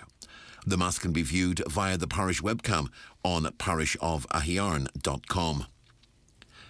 The death has taken place at Nazareth House Fawn of Kevin Quirk, 3 St Mary's Road, Buncrana, formerly of Boston Spa, England. Remains reposing at McLaughlin's funeral home in Buncrana from 4 o'clock until 6 o'clock this afternoon.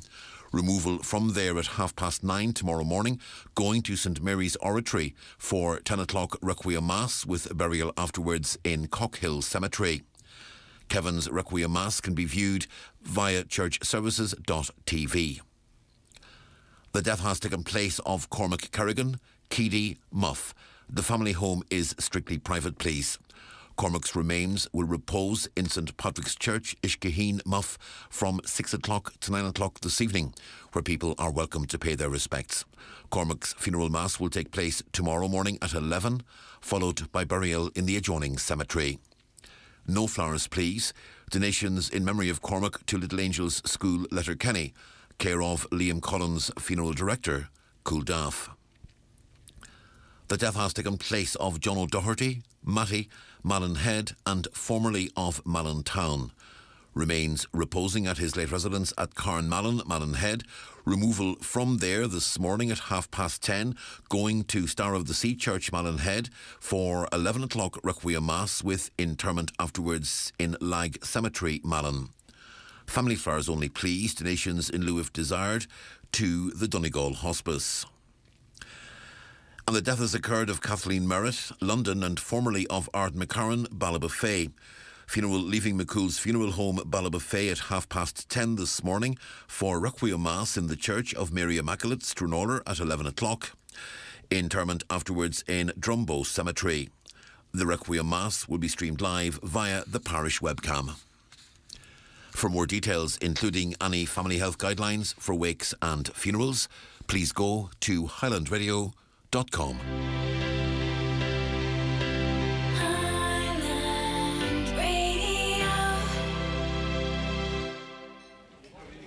Hi, my name is Julie. I have a disability and work in a busy cafe. I love meeting the customers, the buzz, the chats. It's a really great place to work. So, if like me, you're a young person claiming disability allowance, you'll be invited to chat about the employment and training supports available to you.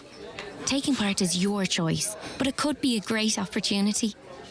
For more information, visit gov.ie/work supports disability. Brought to you by Intro, a Government of Ireland initiative. This is a genuine story voiced by an actor.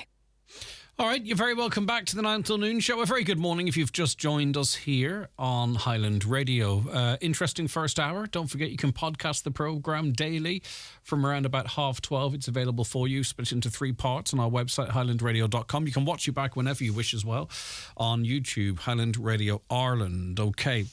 A caller says, now I don't doubt them, but I'm not I didn't hear anything about this. Came across an anti-monarchy protest taking place on the Lifford side of the bridge. This baffled me, as Lifford isn't part of the UK, and these people taking part in the protest were wasting and using up Gardaí time. Surely there was this was a job for the PSNI. As I wasn't aware it was happening. I did note, watched a little bit of that concert last evening. Mainly just to see some of the acts performing, and they were lighting up Britain and Northern Ireland apparently, and there was loads of people everywhere, but they switched to the Titanic Centre in Belfast. I didn't see any crowds at all. I'm not sure if they didn't assemble or they weren't on screen.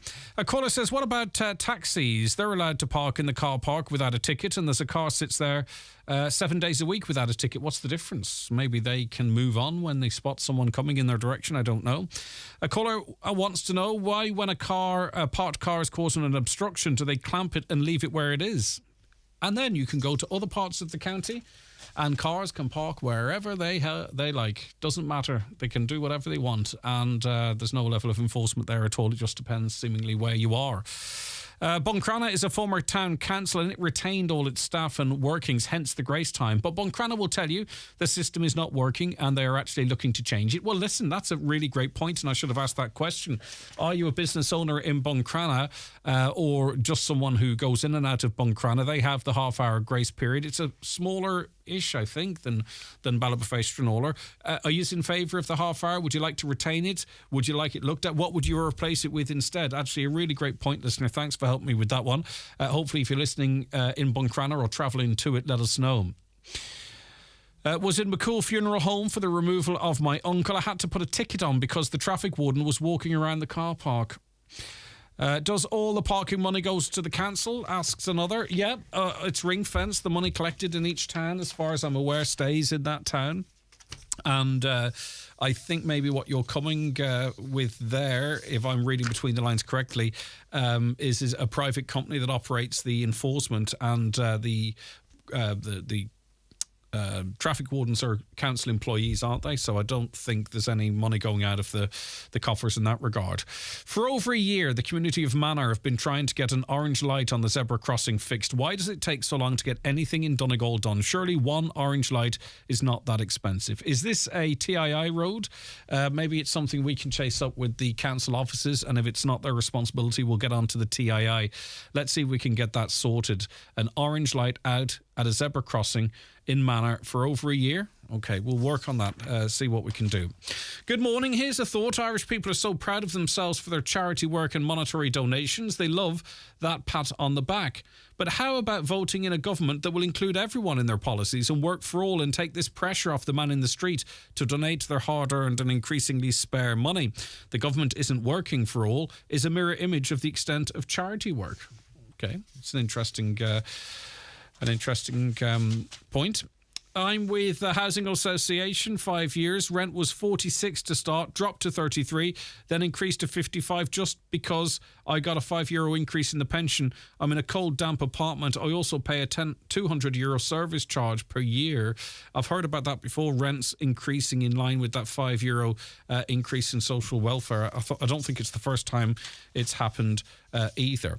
Okay, keep us busy. 086 60 25,000. We've got loads for you over the next hour and 45 minutes, but we're going to take a break because I know many of you there are eagerly waiting for the bingo numbers. So without further ado, the county's #1 talk show, the 9 till noon show on Highland Radio. It's time for NCBI Bingo on Highland Radio.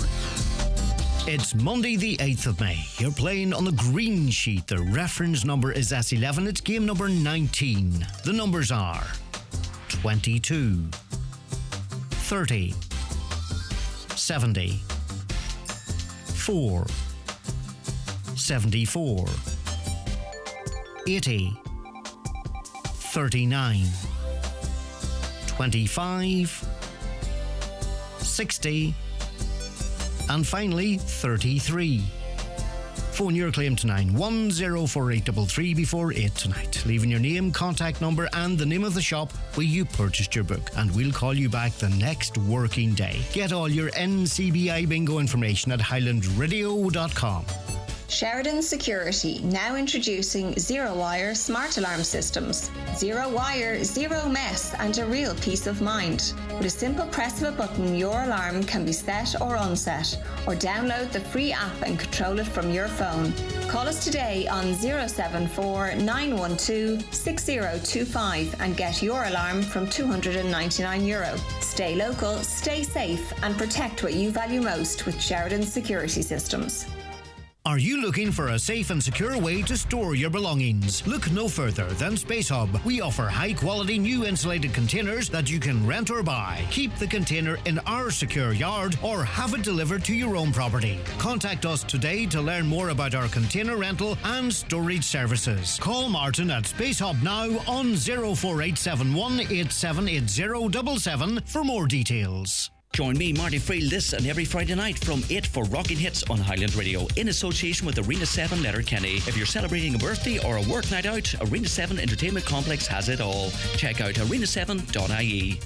The 9 till noon show with Letterkenny Credit Union, now offering mortgages from €40,000 to €600,000 with no hidden fees or transaction charges. Letterkenny Credit Union, 9102127. Okay, now our next topic might fall into the long shot category, maybe not. We do have quite a bit of success in this regard, so let's see how we get on. Janice Doherty joins us now. Janice, how are you getting on? Good morning. Good morning, Greg. How are you? I am good. Okay, so how can people help this morning? Well, the story is that a friend of mine, a very dear friend of mine, passed away on January the 13th this year from cancer, Lorraine McBride. And Lorraine was a follower of Father Neil Carlin over in Muff. She loved going to Father Neil's, and they loved praying together and saying masses and doing the healing and all. And when Father Neil Carlin passed away, a member of his family, a close friend of Lorraine's, asked her did she want his rosary beads and his small crucifix, and she was overwhelmed and delighted by getting them. Now, she got the rosary beads, and being the person that she was more concerned about bringing the beads out to other people and for healing. And we can't find the beads because we think that Lorraine gave them to somebody.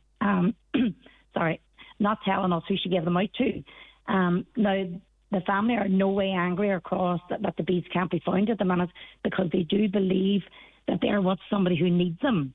And it's just that her husband, at Lorraine's wish before she passed away, she said that she would love to have the beads back So her husband is in a bit of a dilemma because he has turned the house upside down and we can't find the beads. So it's really at this point to find out where they are and then from there sort of discuss about getting them back or if they're needed or whatever. It's really just to locate them then at this point, isn't it? Just to locate the beads, and there's no way, like if someone has them, they probably need them at the minute. My family understand that, and there's absolutely no bother or no qualms about anybody that has them. It's just if the family would be notified, it would be great to know that somebody has them. You know what I mean? Yes. Do we have any clues as to in what area they might have been given to someone else? We don't. We don't have a clue. Maybe Buncrana area. We're not too sure because the kind of person, the kind of person that Lorraine was, she would not say that she was bringing them to somebody who needed them. She wouldn't say, that kind of way. Yes. So it might be somebody that was going through a bad time, somebody that was sick, or just needed a bit of comfort. So Lorraine probably brought the beads to them, and didn't say. Yeah. Great woman, obviously. Yeah. Very thoughtful and putting others before herself. She always did. Yeah. Can we describe them, or is there anything distinctive about them? These. Well, they are. Janice. Is it Janice or Janice? Sorry. Is it Janice? Sorry, Janice. Yeah. Janice. Okay, go ahead. Janice. Yeah. They're a kind of a heavy bead. A really kind of. They're like big beads, And there was a small cross on the beads as well, but there was also a small cross crucifix in a box. And I think this Father Neil Harlan had this cross, and people used to come and they would pray with it and hold it like kind of like a relic. They really believed in it. And the box also came with the rosary beads. Okay. And they were dark brown in colour. So distinctive. I mean, these aren't like, they're distinctive, and hopefully the box and the crosses with them as well. Is that what we hope? That's what we hope, yeah. Because she did carry the two of them with her together. So whoever got the beads probably would have got the cross as well. Okay. And when is it likely that Lorraine might have given these to someone, do you think, towards the end of last year or last year sometime? Yeah, that's what we're thinking. We just don't know. We know that she had them and she was allowed to keep them until she felt it was time to, give them back. But all that time, she just wanted other people to have them as well. Yes. So she just went out and round and we just don't know where the last place that she left them off or who she left them off with. Okay, and I can see it be important for Cahir and everyone really associated with Lorraine to at least in the first instance to know where they are, and then sure after that, Janice, we can take it from there. Yeah.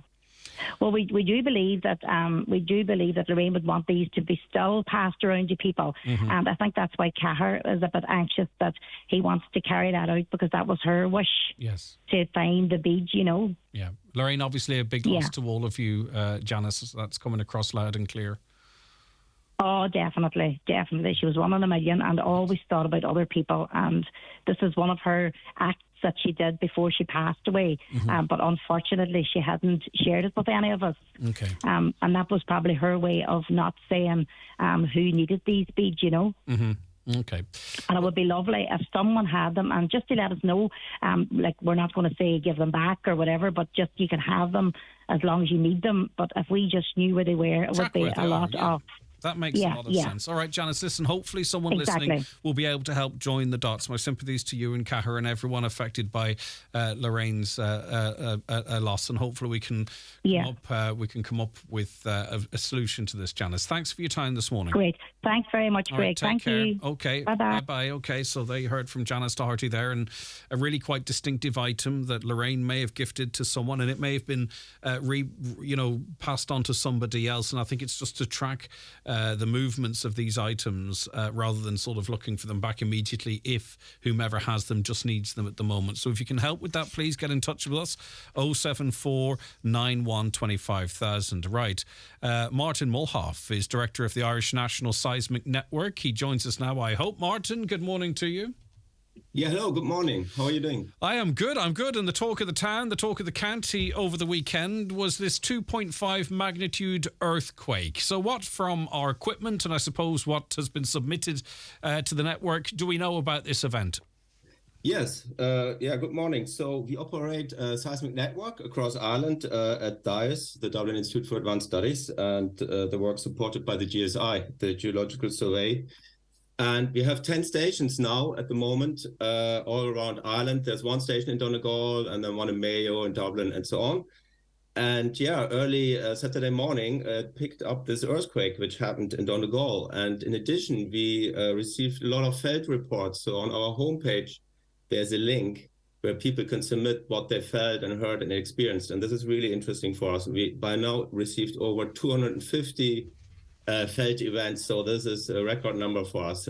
That's quite a large number. It's very, very interesting. Yeah, and some of the reports that we've been hearing as well, some people reported the house is moving, but for the most part, it seems to be like a loud crack of thunder or a lorry passing, that type of is that typical as what you would expect of an earthquake of this size at this depth? Yeah, it's probably quite typical. So yeah, they're the most common observations, like a very distant rumble of thunder, and the lorry one as well. But often people say, but lasting longer than you would normally expect. So they were like, what's this? This is not normal. A lorry driving by would be, say, 1 or 2 seconds, but this would have lasted more in the range of 10 seconds. And similarly for the thunder. So I think a lot of people realize this is different. So they went out, had a look. What I find interesting is that it seems there are more people that heard it than felt it. I mean, some people felt and heard it. This is really interesting. Yeah, and in terms of the how often we get reports of earthquakes in Ireland, firstly, how common are they? And secondly, are they less common on land than they might be out to sea, or vice versa? Is there a pattern? Yeah, there is. So at the moment, we record about 20 earthquakes in Ireland and around Ireland per year. It depends a little bit how closely you look, because the better your network, and we improved our network in the last few years with financing from the Geological Survey. So we nearly doubled the number of stations. Now we can see smaller earthquakes. It doesn't mean there are more earthquakes, but we see more. We see the smaller ones. But the larger ones, so for Ireland, a 2.5 onshore is a large event, relatively speaking. There's no big increase there. So they're not regular earthquakes in general, not only in Ireland. In general, it's erratic kind of. But a felt event in Ireland usually happens about every 2 years. But then sometimes, like a few years ago, 4 years ago in Donegal, there were 2 in a month, So but that's the kind of rate. And you're right. Inland, when you look on the map on our homepage, by the way, it's at insn.ie, and there's a map where you can see all the earthquakes we detected over the last 40 years. And there's nothing inland in the Midlands. It's mainly in Donegal and then on the south coast. And yes, there are offshore events, and especially to the west, they can go up to magnitude 4. I remember, I think it was 2012, there was one off Mayo, and that was felt by people in Mayo. And actually, only recently, a member of the public told me they heard it. So they heard the event, and the event, that earthquake was magnitude 4. That was, I think, like 80, 90 kilometers offshore. So it's... And the way it's counted, like 4 is not twice what 2 is it? It goes up in different increments, doesn't it? That's true, and that's very important to know. So it's an exponential scale. So magnitude 3 is 10 times larger than a 2. So a 4 is 100 times larger than a 2. And now you can calculate how large was the magnitude 7 in Turkey recently. I mean, more than thousands of, it's just completely different scale. Yeah. It's a different story. Yeah. And that's, of course, then, unfortunately, where the damage comes from. And fortunately for us here in Ireland, magnitude 2 or 3 is really, fortunately, not dangerous. But it can rattle people, and you want to know what's going on, of course. Yeah, for sure. So what is actually happening 5 kilometres below ground then that causes this? It must be an immense release of power, even at this small scale, for it to reverberate as it does. Maybe there's so much rock that assists in the waves travelling further. I don't know. You're the expert. But what is actually happening when this release? Yeah, it's still a significant event. You're right. People heard it quite far away, all across Donegal. So there's quite something happening. So basically, earthquakes are release of stress that accumulates. So it's easier to understand maybe for the big earthquakes, which are on plate boundaries. So big plates that push against each other, and at some stage, something has to give. But because the plates are moving, there's also forces and stress changes inside the plate. So we are inside a plate. We're not so close to a boundary, fortunately. So, and these stresses also have to be released from time to time. And that happens usually then along existing fault lines for these smaller forces. And that's exactly what happens. So there's a big fault line going across, there are several, but the Lennon fault line going across from, it's coming in from northeast, from Scotland, and then it goes past, past Killybegs and down to Clew Bay and Mayo. And presumably, it's not just a simple fault zone. These are fault systems, so it's complicated. Yeah. So when then the rock slips in a part there, one by the other, that just releases a lot of energy. And that then radiates out as vibrations. And there are seismic waves that are then recorded. But our instruments are basically vibration sensors, but they're extremely sensitive, so they can pick this up. And is there any significance to the depth of this, be it 5 kilometers or 10 or 2 or 1? Or... Yes. Well, it is very interesting for us. The depth is important, but I have to say it's actually a very unprecise measurement to know the depth, because when you think about it, the way we locate earthquakes is by recording the time differences. How long does it take from the epicenter to the station in Donegal, to the station in Wexford, so they're long distances, and they're very small time changes. But the time change created by is the earthquake actually at 5 or 10 kilometers is minimal. So basically, the depth is not well resolved in this case. You would need a station that's very close by. So one would need a much denser station network, which of course we can't really justify in Ireland because the seismic hazard is not really there. Now, I did hear someone worried that one of our mountains may stop spewing lava or something. I think we can be confident that's not the case. This is not the actions of something below an active volcano that we don't know about. No, I don't think that's the case. Okay, simple as that. And secondly, one does not necessarily. I mean, you've talked of the incident. I remember it well, where we had 2 events in a short amount of time, and of course, people would be familiar with the major events when there are, the awful, devastating ones where there are significant losses of life and what have you, and then you'll get subsequent tremors or earthquakes. This is not that type of event. This is not something we can sort of expect a secondary event, is it? Presumably. Yeah, no, it's quite possible, to be honest, but usually aftershocks, usually they're much smaller. So because this is a small earthquake, if there is an aftershock or several, they presumably they might be so small that we might not detect, definitely not feel them. But then I can't exclude that either. So, and for example, for the 2 events there in Donegal 4 years ago, whether one was the aftershock of the other, it's very, very difficult to know. And actually, what does it actually mean, an aftershock? So presumably, I guess it would mean the second event wouldn't have happened and the first one wouldn't have happened, but we never can test that. We live on the Earth. We can't reproduce this in the lab where you could do this. I mean, the first event did happen. We can't undo it. So we don't know whether the second one would have happened anyway. Okay. Yeah. Or, so the way these aftershocks work is the first big event, the stress is released, but some part of it gets relocated on neighboring structures in the underground. So basically, if there's a neighboring fault zone that is close to move, so if it gets the extra energy from the seismic waves and the stress redistribution of the first event, it might bring that fault zone over the limit, and then that fails. And that's a classic aftershock. But whether that's then actually happening like this or not, it's nearly impossible to say, to be honest. But for these very large events, like in Turkey, you can then look at the statistics. I mean, there are tens of thousands of aftershocks. You can see where they happened. You can then, it's kind of beautiful in a way. I know, I mean, this was, of course, I understand exactly what you're saying. Though, and my thoughts are, of course, with all the people that were terribly affected by this. But when these aftershocks happen, one can see all the structures in the underground. When you see plots of where all these earthquakes happen, you can then see all these fault zones, and it's interesting. But for this small earthquake that we had here, it's the world reorganizing itself, I suppose. But obviously then there can be devastating impacts above ground. And just it's relatively predictable, isn't it, in terms of where plates end and are butted against each other versus sort of thin lines. I mean, there's nothing to suggest in this part of Western Europe that we'd ever see something where the ground may open, for an example. That's where we're not really necessarily prone to that, are we?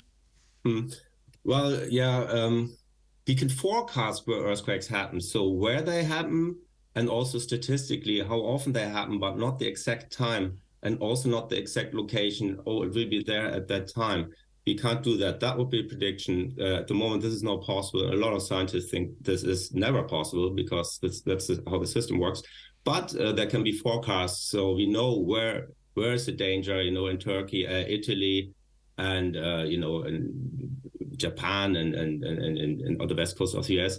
And then building regulations are accordingly, hopefully, implemented. But yeah, in Europe, in Italy, there are quite devastating earthquakes from time to time, and in Greece as well. So it's dangerous, all right. And it's important to study this in detail, I think, to help with not only the building regulations, also how you deal with the disaster that then happens to help people and so on. Sure, yeah. And very finally, Martin, how exciting is this event for you guys in the National Seismic Network? Is there plenty of data there to get your teeth stuck into, or is this a case closed onto the rest of Monday's business? No, it's definitely not. First of all, it's of course exciting because we get contacted by all the people that ask what is going on, and we can showcase what we're actually doing. But no, we have also a couple of offline stations that we then can visit. Not many, but we do. So we will then get a more precise location and more information, and also to drill into the Feld event reports. Some are really very interesting, giving very interesting details. We have over 250 now. And we have also seen, and I should mention maybe there are also a couple of citizen stations, so stations that are not operated by us, but this started a few years ago with these instruments. They're called Raspberry Shakes, and during the pandemic, it was quite getting popular. We were very bored. So, we were incredibly bored, so we thought we'd get so these stations picked that up as well, so that's interesting as well. So we'll look at that into more detail as well. And it is astonishing how sensitive this equipment is. This event would have been felt far from our shores, wouldn't it? Yeah, that is true. So the stations in the UK up to France would have picked this up. They're very sensitive instruments indeed. Yeah. Fascinating, as always. We're talking about this stuff. I love it. Okay, listen, thank you very much, Martin. And people can go and check out the Irish National Seismic Network for more information. Thanks for your time. That's Martin Mulhoff, who is the director of the Irish National Seismic Network, for all your Donegal earthquaking needs. Grania on Facebook says, definitely felt an earthquake around 5 years ago in the Ballindrate area of Lifford. The ground shook in my kitchen, and over time our kitchen tiles split. Looked out the window too as I thought it was a lorry had passed. Maybe is it possible, Grania, that that's the event 4 odd years ago that Martin was talking of there? If you have any interesting stories about that earthquake over the weekend, let us know. 086 60 25,000. Watch the show live now on YouTube, Facebook, and at highlandradio.com. The 9 till noon show is brought to you by Letterkenny Credit Union, offering low-rate holiday loans with fast approval. Apply online at letterkennycu.ie or in office today. It's easy to feel trapped when you're dealing with mortgage arrears. The worry, sleepless nights, the impact on you and your family. But there is a way out. Welcome. Come on in. At Awalia, our door is always open. We're here to help and ready to listen. Get free, confidential support and practical advice to help you take control of the situation by visiting mabs.ie/Awalia. That's mabs.ie/Awalia, an initiative of the Government of Ireland. Jake's famous All-American Burgers has crossed the Atlantic and is now in Kelly's American Roadside Diner. Always tasty, always fresh, and so damn satisfying. Call in now for a taste of Southern hospitality at Kelly's American Roadside Diner. At Allstate, we provide flexible working options that make work for you. You can choose condensed working or a flexible start or finish time. Choose to work from home or the office whenever you want. Don't miss out on the moments that matter to you. Make work for you. Search Allstate NI Careers today.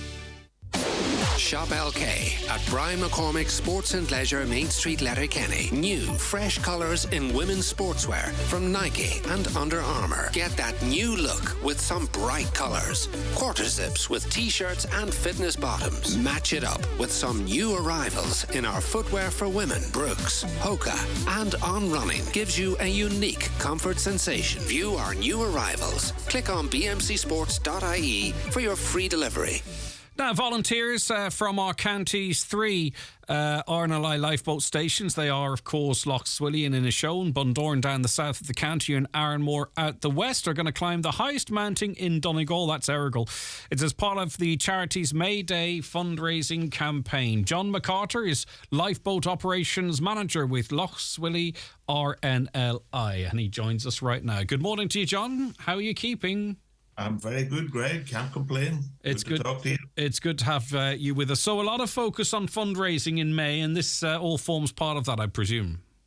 Yeah, I mean, May Day is a sort of the month of May effectively, and it's a month we concentrate a lot of effort on fundraising. May Day being the distress call that we respond to, but it kind of goes out as a call for funding as well. So it has, over the years, it has grown from a day into a month, and there's a lot of activity during this month. All right, okay, and the the top attraction is these crews climbing Errigal. And do I read it correctly that they're going to do it in all their gear? Yes, there's actually 6 volunteers who are going to climb in the full RNLI gear, the full sort of all-weather boat gear, 2 from each station. Aisling Cox and Brian Proctor out of Arranmore, Chris Fox and Brian Fowley from Bundoran, and Stephen Quigley and Barry Nixon from up here in Lough Swilly. So they're going to be the main focus. And I think some of our other volunteers may well do the climb as well, but they're the ones that are the centre of the fundraiser, if you like. And I think it's a great idea, Greg, in that Errigal is kind of the main sort of iconic focus of Donegal. We're we as the RNLI, along with our Coast Guard colleagues and whatnot, look after about 1,100 kilometres of coastline in the county of Donegal, where there are something like 100 plus beaches and over 150 piers and harbours. So there's a big coastline that the 3 stations carefully look after and try and keep people safe. And they're amazing in what they do. And I mean, if anyone's ever seen the professionalism, do you know what I mean? How quickly they respond, the quality of the gear, how quickly they get the boat into the water, despite some of the challenges that people blocking roads and piers and what have you, but still they get in there and get out so quickly. Just regular people. They're far from regular people, don't get me wrong, but it's just the scale and the level of professionalism that the RNLI is at now, particularly I can only speak for here in Donegal. It really is quite it's remarkable and a testimony to all the commitment to you guys. Well, they certainly are. They're a great bunch of people all around the country. I mean, there's like 46 stations around the coast of Ireland, and 3 of these are in Donegal. And they all act and perform in the same manner, with a very high level of training and commitment that the organisation puts our way. But unfortunately, all of that, Greg, costs a lot of money to keep in position, equipment and the training that goes with it. And it never ceases to amaze me that such an organisation can survive totally on donated funds from the general public. And yet it is an emergency service. It is. So yes. It's the only emergency service that is a charity, effectively. I mean, when we talk of, and it's not the only, sorry, there are other emergency services like our cliff rescue teams and what have you, not wishing to leave anybody out. But, you know, it is, you call 999, right? It's ambulance, it's Gardaí, it's fire, it's get someone out to me in the water. Do you know what I mean? And it uses the only sort of arm of that relies on bucket rattling. Yeah, I mean, we're a totally voluntary organisation in that respect. And believe it, this next year will be 200 years old. And it has always been that way. And it has always survived, and it has always prospered. And I suppose one of the things that gives us a great level of independence and a great freedom to operate with the consent and support of the general public, for which we are eternally grateful, because without them, we could not do the job we do. So how do people support the guys, and I use that obviously covering all genders, heading up the mountain then? When is that actually happening, and how do people support it? Well, it's very easy, Greg. The climb is taking place next Saturday on the 13th of May. and it's been supported by a Just Giving page with the details are on any RNLI station. Here it's Just Giving page One Crew Climb Errigal is, and I'm sure it'll be on your on Highland. Oh, we'll share it, of course.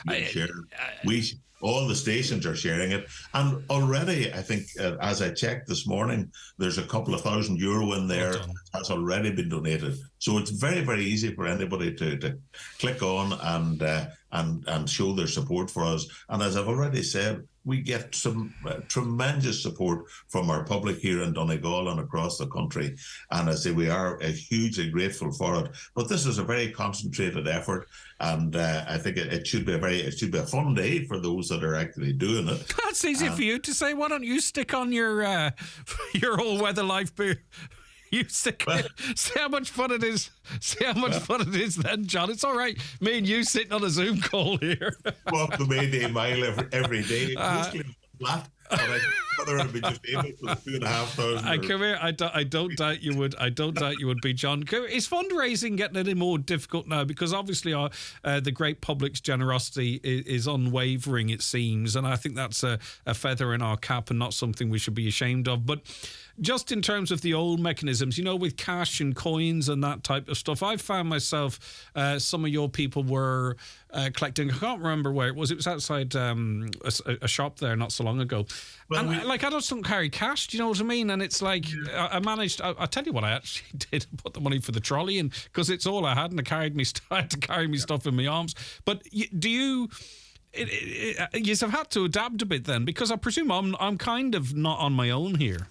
No, you're absolutely right, Greg. And yeah, I think where you're referring to there, we very kindly with Aldi give us a collecting day every year. That's exactly where it was, yeah. And we've done very well with those. But yeah, we do have we can take card payments now as well, and donations that way. But there's still a fair lot of cash about. Certainly, I did a couple of hours with it. It didn't involve climbing Errigal, but it was at my local Aldi here with a group of guys and girls, and we still managed to raise quite a bit. Okay. Well, I'm an outlier. You're right. We have to adapt, and we do adapt. And those things like Just Giving, like we're using, give us a stretch all into everybody's domain so that they can support us if and when they want to. So we are reacting to all those changes, and thankfully our public and our support is reacting to them as well. All right, John, listen, it's always a pleasure to have you on the show. The best of luck to the crews climbing Mount Errigal this coming Saturday. We'll link the donation page if you can, any wee bit at all, because if €1,000 give €1, 1,000 people give €1, that's €1,000. Do you know what I mean? Now, obviously, you'd hope people can dig a little bit deeper, but that's a lot of us can raise a lot of money, even if we only donate a little. JustGiving.com and search One Crew Climb Errigal. But you can go to the RNLI's pages in Donegal and our pages, and we'll get the links up there. Right, John? As I say, it is always lovely to have you on the show. Thank you very much. And I suppose what we need to just remind people of, because the weather now is, the temperatures are starting to heat up a little bit. If we get good weather next week, the water will become very, very busy very, very quickly. Some of us are a little bit rusty. Some of us maybe haven't checked that our life belt is being worn and that it's in working order, or maybe it has a gas cylinder and that gas cylinder might need changing. If you're going to use the water, you have to make sure that you just run through the basics to make sure your engine's not full of oil instead of petrol if it's laying idle over the week, over the winter, whatever it might be. Just double check everything before you head out. Greg, we could do with you on our team. You're well versed in it. You're absolutely right. All right, John. Okay, thank you. Take care of yourself. Right, that is John McCarter. He's the Lifeboat Operations Manager in Lough Swilly RNLI. And we wish the lads and ladies climbing Mount Errigal a safe trip. Has that lady who's looking to find the beads asked St. Anthony to find them? He never lets me down, and when they're found, put a few bob in his collection box. I get the impression that they will have tried all of those, but now we're relying. No luck on that, Caroline? Nothing yet? No, nothing yet. Okay. We're looking for a set of rosary beads, quite significant in size, probably with a box with a cross in. A lady who had them in her possession. She was a very generous person, and although she was sick herself and very sadly has passed since, she gifted them to someone else, we believe. So they're out there somewhere potentially, and they just want to find out. Her husband just wants to find out where they are. If they're still needed, that's fine, but it's just to locate them so they can track the path of possession, so to speak. The 9 till noon show is brought to you by Letterkenny Credit Union, offering low-rate car loans with fast approval. Apply online at letterkennycu.ie or in office today. Hi, Paddy here at Shane Conley Cars in Donegal Town. Are you looking to upgrade your car? With Shane Conley Cars, you'll find makes and models for every budget. Great finance options, and we also accept trade-ins. Check out ShaneConleyCars.com or call in to us at Shane Conley Cars from Lonagher Road, Donegal Town. For the biggest names in perfumes and aftershaves, visit McGee's Chemist Letterkenny. Dior, Armani and Hugo Boss. Victor and Rolf, Marc Jacobs and Lancôme. Also Gucci, Yves Saint Laurent, Prada and many more. From timeless classics to celebrity favourites, there's a perfume or aftershave for everyone at McGee's Chemist Letterkenny and online at mcgees.ie. To passengers going on holiday, take the power of On Post Money. Pay for things all over the world with foreign currency in cash and on the On Post Money currency card powered by MasterCard with 24/7 card support from real people. And with the app, you can set currency rate alerts and we'll tell you when your target rate is reached. Power your travel money with On Post Money. Search On Post Travel Money or visit your local post office. T's and C's apply. On Post Money currency card is issued by PPSE USA pursuant to licence by MasterCard International. PPSE USA is authorised by the National Bank of Belgium and is regulated by the Central Bank of Ireland for conduct of business rules. On Post is authorised by the Minister for Finance to provide foreign currency cash. Now, obviously, it makes sense for the Irish Blood Transfusion Service to have a buffer of a blood supply. They try to keep it at 7 days.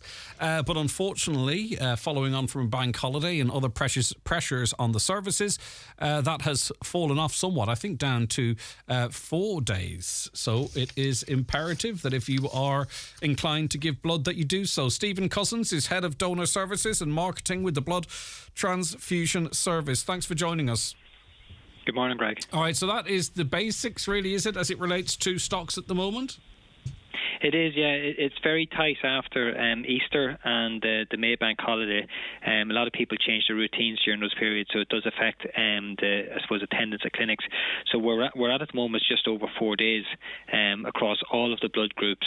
But within that, then there's particular blood groups that we're actually at just over 3 days, not least O negative, which was just 3.2 days, and that's the all patients. So that's really, really important as to have a reasonable supply of that, and we certainly don't have that at the moment. But even the other blood groups like A-pos, which is a quarter of the population, we're at 3.2 days of that as well. And even O-pos, which is the majority of the population, well, it's about 50% of the population, we're just at 4.5 days. So overall, it is very, very tight. It's not a position we like to be in, and it's part of it is that we need to get back into routines after the kind of Maybank holiday on Easter, but that can take some time, but the hospitals don't slow down, and we're still seeing issues very high to the hospitals. Yep, and the reality is that we never know when we might need a blood transfusion ourselves. There's many, many cases and many different conditions whereby we might have to draw on these supplies ourselves, so it's in everyone's interest to contribute if they can. It is. People mightn't realise, but 1 in 4 of us will require a blood transfusion at some point in our lives. So it's, if you think about it, if it's not ourselves, it's probably someone within our family, certainly people we know within our community, and there's a very high chance that a lot of people already within your community that have had blood transfusions and you're simply not aware of it. I suppose one way to think about it is if you know anybody who's fought cancer, it's very, very likely they've received blood and platelets transfusion transfusions, and without those blood and platelets, they wouldn't be able to fight the cancer at all. It's the oil that kind of keeps the health service going.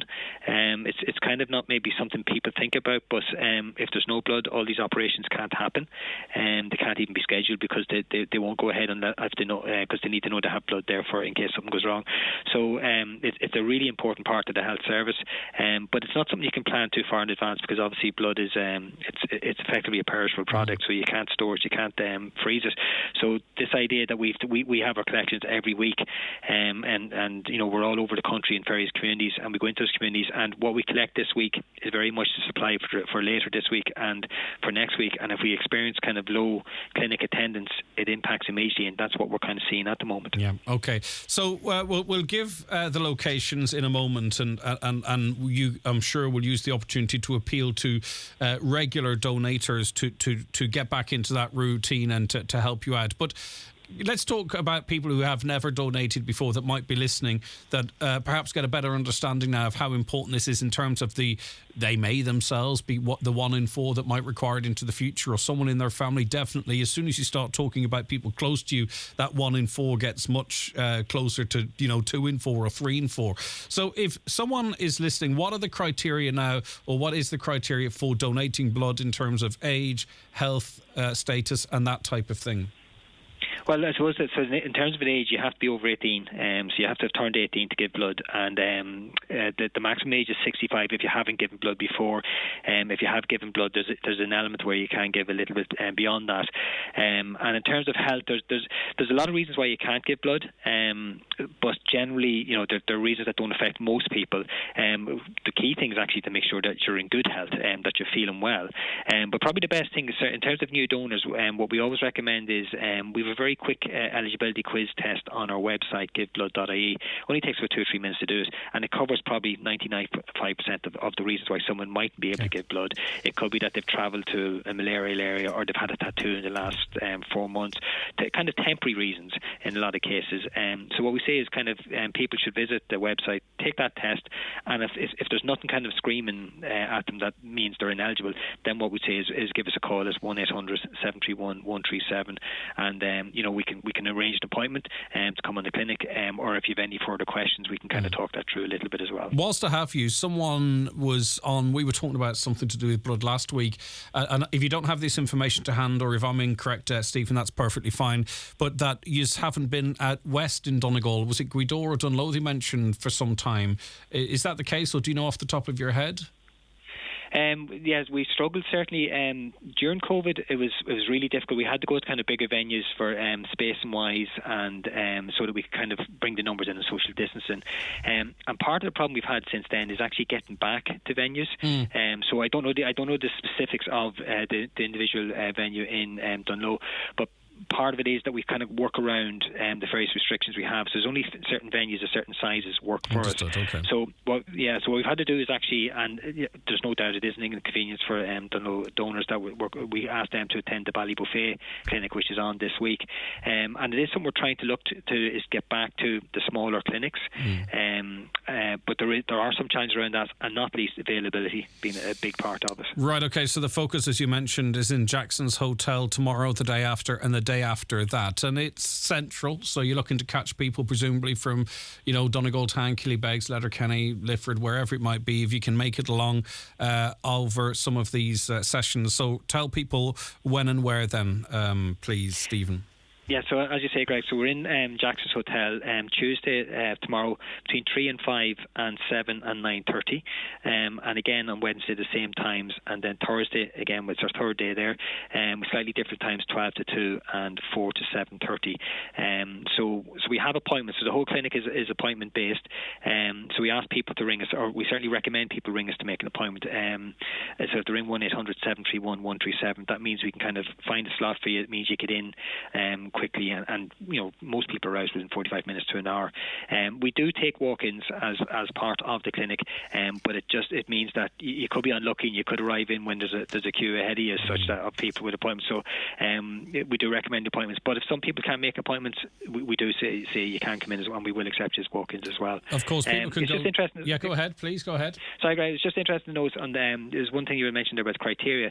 In terms of people being able to give blood, we actually one thing that happens is criteria does change quite a bit, and we've had a number of changes in the last couple of years that sometimes it takes a while for the message to get across. But it's interesting that a lot of people still say to us that they ask if they spent time in the UK, including Northern Ireland, because we used to have effectively what was known as the UK ban, that people who'd lived in the UK for a year couldn't give blood. That's been lifted a number of years now, and that does actually impact a lot of people around border regions in particular. So it's something we do kind of emphasise that it's always worth checking the criteria. And there's another criteria as well that again there's for a long time people's hemochromatosis, which does impact in the west of Ireland more so than other parts of Ireland. A lot of those donors couldn't, or a lot of those people were patients that couldn't give blood. They effectively can give blood now, so that's something that we do. Well, you preempted my last question. So in terms of that last category you talk of. Okay, hopefully you get a good turnout, Stephen. Thank you. Thank you, Greg. Bye-bye. Stephen Cousins there, Head of Donor Services and Marketing with the Blood Transfusion Services. The 9 till noon show is brought to you by Letterkenny Credit Union, with monster loans available up to €60,000 for all occasions. Visit letterkennycu.ie.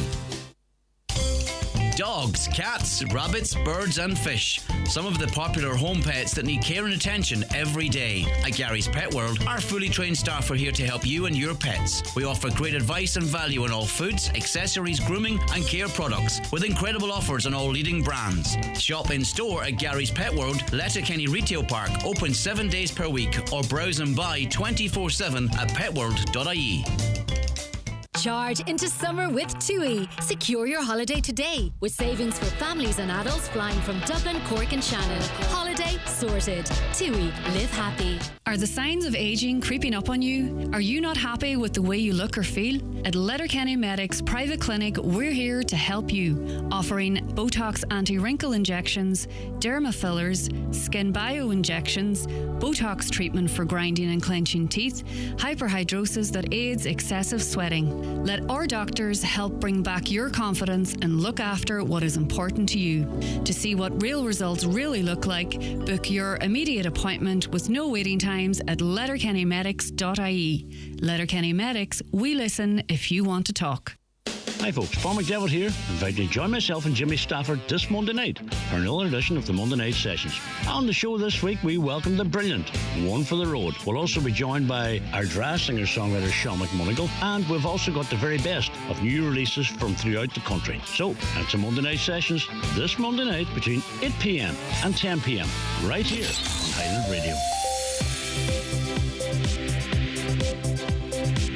With all the stories that matter across the Northwest, it's Greg Hughes on the 9 to Noon show on Highland Radio. Okay, another hour to go in the programme. Stay right where you are. Let's get a news update now and welcome back into studio Donald Kavanagh. Thank you, Greg. Good morning. 2 men have been arrested in relation to a security alert in Omagh at the weekend. Police investigating a vehicle hijacking and subsequent security incident in the Derry Road area on Saturday carried out 2 searches last night.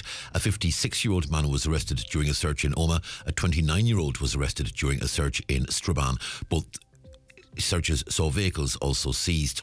The government is being accused of letting people in the West die by failing to honour a commitment to construct a regional cancer centre in Galway. The centre was promised under the National Development Plan 21 to 30, but so far there's been no movement. The West and Northwest of Ireland have the highest incidence and mortality rates from cancer in the country. The Director of Seismic Networks at the Dublin Institute of Advanced Studies says they've already received a record number of reports of the magnitude 2.5 earthquake recorded in Donegal in the early hours of Saturday.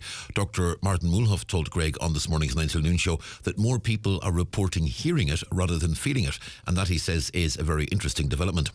Just over €500,000 is being made available to support the integration of migrants. The government funding is being made available to local community-based projects nationwide. Since its inception, the government's Communities Integration Fund has supported over 820 projects.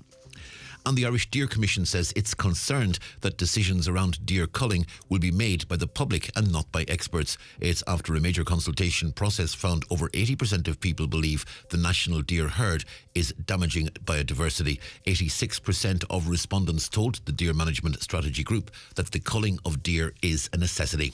And we're back with news headlines again at 12 noon. All right, Donald, thank you very much indeed.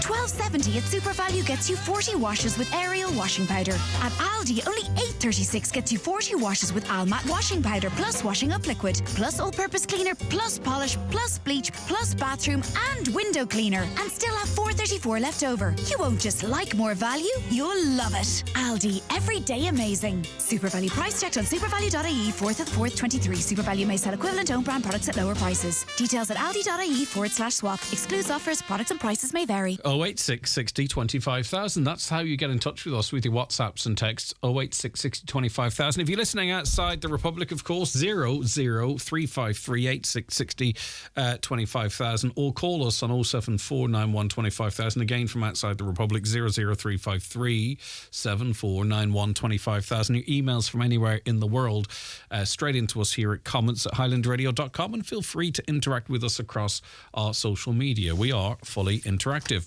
A caller says, I have a real issue with this. What do others think? I've an account with Air for almost 30 years. I called this morning to question a bill which has gone up for no apparent reason, but they would not talk to me about it because I refused to give them my date of birth.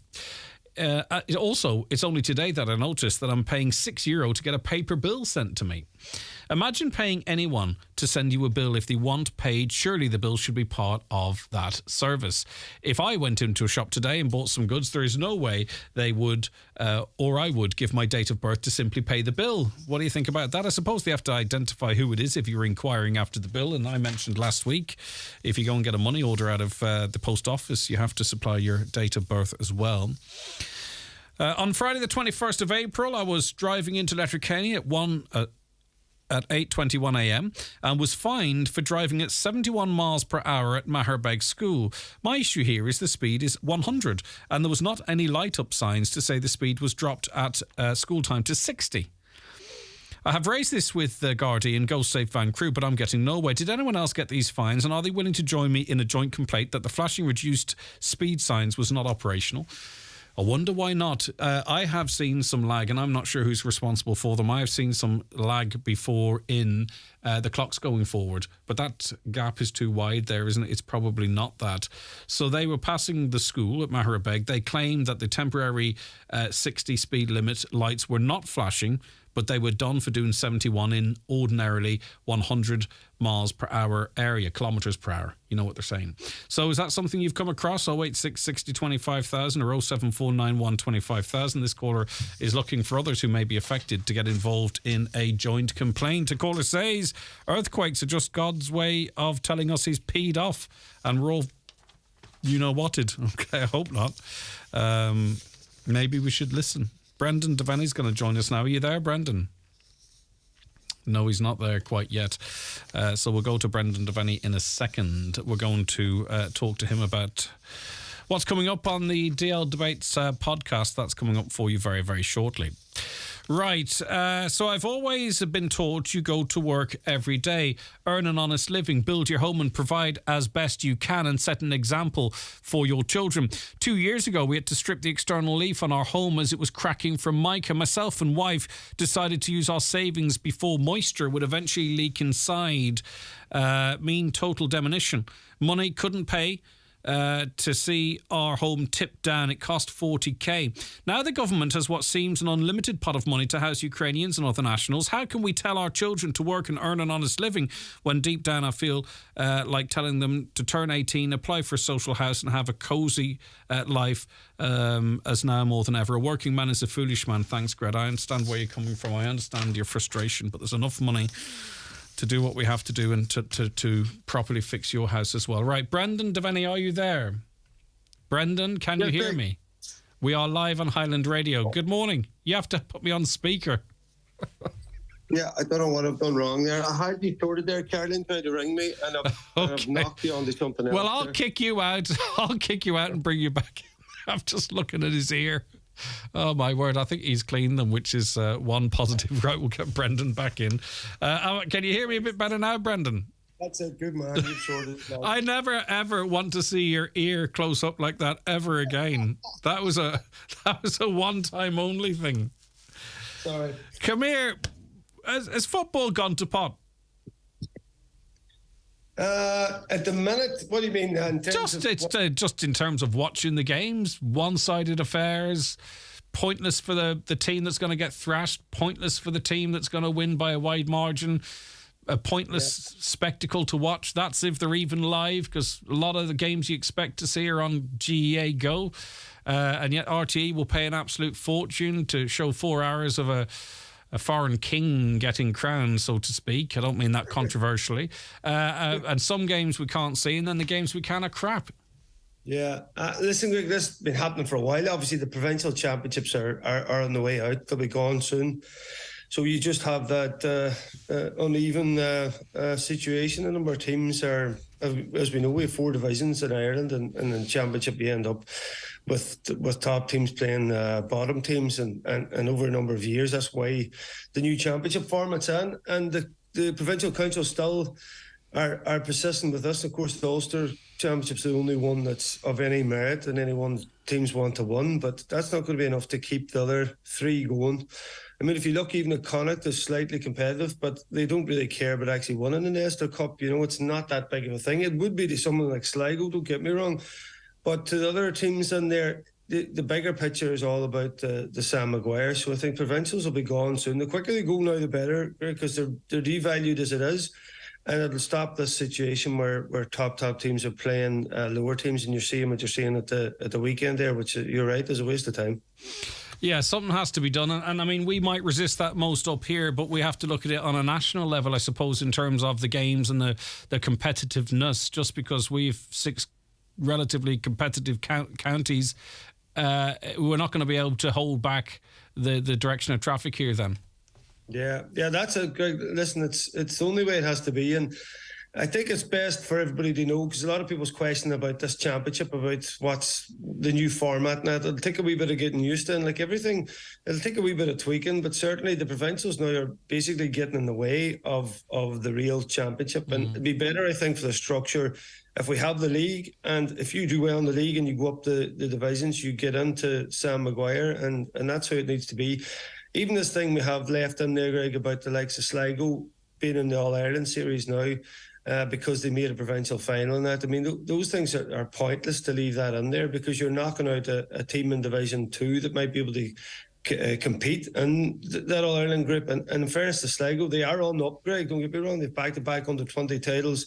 Their colleges are doing down there. They are on the build, but they're not going to be capable of or surviving in the group phase of the championship. Now, they might prove me wrong. I know a couple of our lads are down there, Colin McFadden, obviously, and Big Paul Durkin, 2 legends of Donegal football's down, helping out and coaching in Sligo and that. So listen, they are on the upgrade, but it's a huge jump, as we're seeing, for top teams to play lower teams. If you even look at the Hammer and Armagh meted out to the team that beat us down.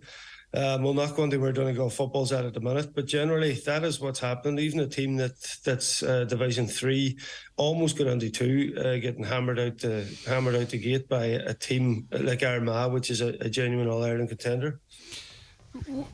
But where is the? I mean, if there's such an overhaul of the championship coming up, and constantly having to twiddle it and to make it watchable and to make it entertaining, and yet we have there what seems to be actually a really good setup in the league. You know, where is, in terms of the hierarchy, like for the fan, where you're seeing your team play teams of a normally an equal strength, and there is that, what we're familiar with, that threat of dropping down, and now all the conversation is, can we get back up into Division 1, or are we going to slip into Division 3, or will we find our feet in Division 2? You know, I know it's interesting. That's not where we want to be. Yet this championship, which I actually really can't even understand, the draw that was just made, right, in terms of who plays who and why, right? And as I say, I'm interested in your view because you are GEA through and through, and you know better than I'm just really casual. Like, at what point then does the league become, for more people, genuinely more entertaining and important than the championship? Well, I suppose, Greg, the league is the league. It's a pre-championship type competition. I think the reason people have got excited about it this last number of years is just for what you're saying, because the provincials there's been a lot of mismatches in it. So people have kind of enjoyed the league. It's a bit more, I suppose, there's less tension in it in terms of, it's not do or die in each game. And sometimes teams play a wee bit open because of that. And you also have the novelty of, top teams in the country coming here and us going to play other big teams that you don't get to play in the championship generally. But that's changing now, as I say. You're going to get far more teams playing each other, big teams in the championship. And basically it's 4 groups of 4. The top team goes through, the 2 and 3 play each other off in a quarter-final game. So basically the 3 teams at the end all have a chance. Only the team at the very bottom of the group are out. Yeah, but there's something like what, 22 games to get rid of 4 teams? Yeah, but I suppose that's what you're talking about, Greg. If you're on about the best teams playing each other, you're going to get a lot of that happening. Now, how much that is championship remains to be seen, because we've seen it even with Super 8s now, Greg. You can have an odd dead rubber game on there. You're not going to get the championship until it's knockout. And even at that, for me, once you get the quarter-final, semi-final, those are games on their own anyway. So that thing, I mean, I'm old enough, as you know, Greg, to have played in knockout championship when it was one game and it was bang, and there's obviously something about electrifying about that. You're never going to get that anymore, and that was quite unfair, I suppose, on teams, top teams. You had one game in the championship and you had some of the best teams in Ireland gone.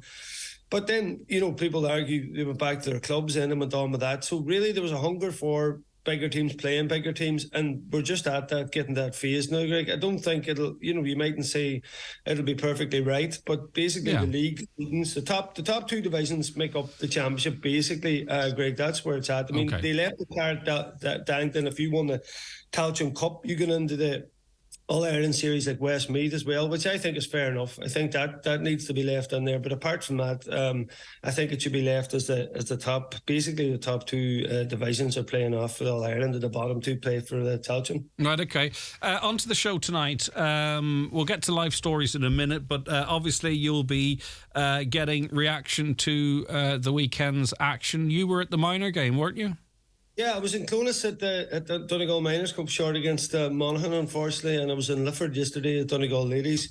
We're beaten by Armagh. So, listen, Greg, no good news coming at the minute in Donegal GA. The only people flying that flag, I think, at the minute, or you'd have to say, is our hurlers are on the up and up generally. And I suppose we're turning a life story to that, to a hurling legend this evening. Right, Joe Boyle's the man in question. Yeah, 17 years at Donegal. That's a fine footballer as well. Bert lad, he's 4 All-Irelands and captain Donegal doing All-Ireland as well, and unbelievable time in sport in Donegal. I mean, a great story, a great lad too off the pitch. So I'd done Nadine Doherty a couple of weeks ago in terms of the Donegal ladies legend. Then we went to Colin McFadden. So now we're on to hurling. I think that's important, Greg, on the show. We are a GA show. We need to promote. Obviously, football's a huge thing in Donegal, but there's some fantastic work done at hurling as well. So I thought it was nice for the first 3 stories, to have 3 legends across our GA world in terms of ladies hurling and football. Yeah, and Joe will have a great insight into that whole journey of Donegal hurling. Not only his hurling career, that's going to be fascinating. The show's live just after 7 p.m. news tonight's podcast, of course, on our website highlandradio.com, so you can listen to it if you're training or going out for a walk after it's broadcast. And listen to the DL debates in association with Sarah's Kitchen at Sister Sarah's Letterkenny. As always, Brent, lovely to have you on the show. Thanks for your insights. Take care of yourself. Brendan Devaney there. The county's #1 talk show, The 9 till Noon Show on Highland Radio. The 9 till Noon Show with Letterkenny Credit Union. Simplify your debts with a debt consolidation loan from Letterkenny Credit Union. Call us on 074 910 2126 or apply online via our app or in office today. Don't miss the incredible tumbling paddies in the Abbey Hotel, Donegal Town on Saturday 13th of May. Tickets are €20 and can be purchased online at abbeyhoteldonegal.com, or you can pay at the door. Don't miss out on this unforgettable night with the tumbling paddies. This May, Century Cinemas are bringing a range of shows to the big screen, including the Eurovision Grand Final on the 13th, an exhilarating compilation of Eric Clapton's legendary performances on the 17th, and Pink Floyd's Roger Waters live broadcast from Prague on the 25th. Book your tickets now at centurycinemas.ie. If you're having a party, BizPrint can create invitations, banners, posters and photo frames for any occasion. Give your guests a fun way to create great memories with props and photo frames. Call BizPrint on 91777955 or visit bizprint.ie. Highland Radio time checks with Expressway. Travel Route 32 from Letterkenny to Dublin when you book online and travel for less. Expressway, bringing you the time at... It's 17 minutes past 11. Charlie, good morning to you. Thanks for taking the call today. Good morning, Greg. Right, we heard from a listener earlier on who found themselves with €700 credit on their electricity bill. You're in a similar position, Charlie. Yeah, mine's for over €800 credit. I didn't realise it until about a month ago. And I have a direct debit, you see, with Electric Ireland. And they were taking money out of my account all the time, obviously. And I was in credit all the time. And the government gave us some money, apparently, but they must have put it on directly into the electricity board's account. So anyway, I rang them up, and they tell me that I'm in credit, and that from now on they'll stop my direct debit, and I'll not be paying anything until the 700, 800 I have is gone. Okay, so are you happy with... You can't get it.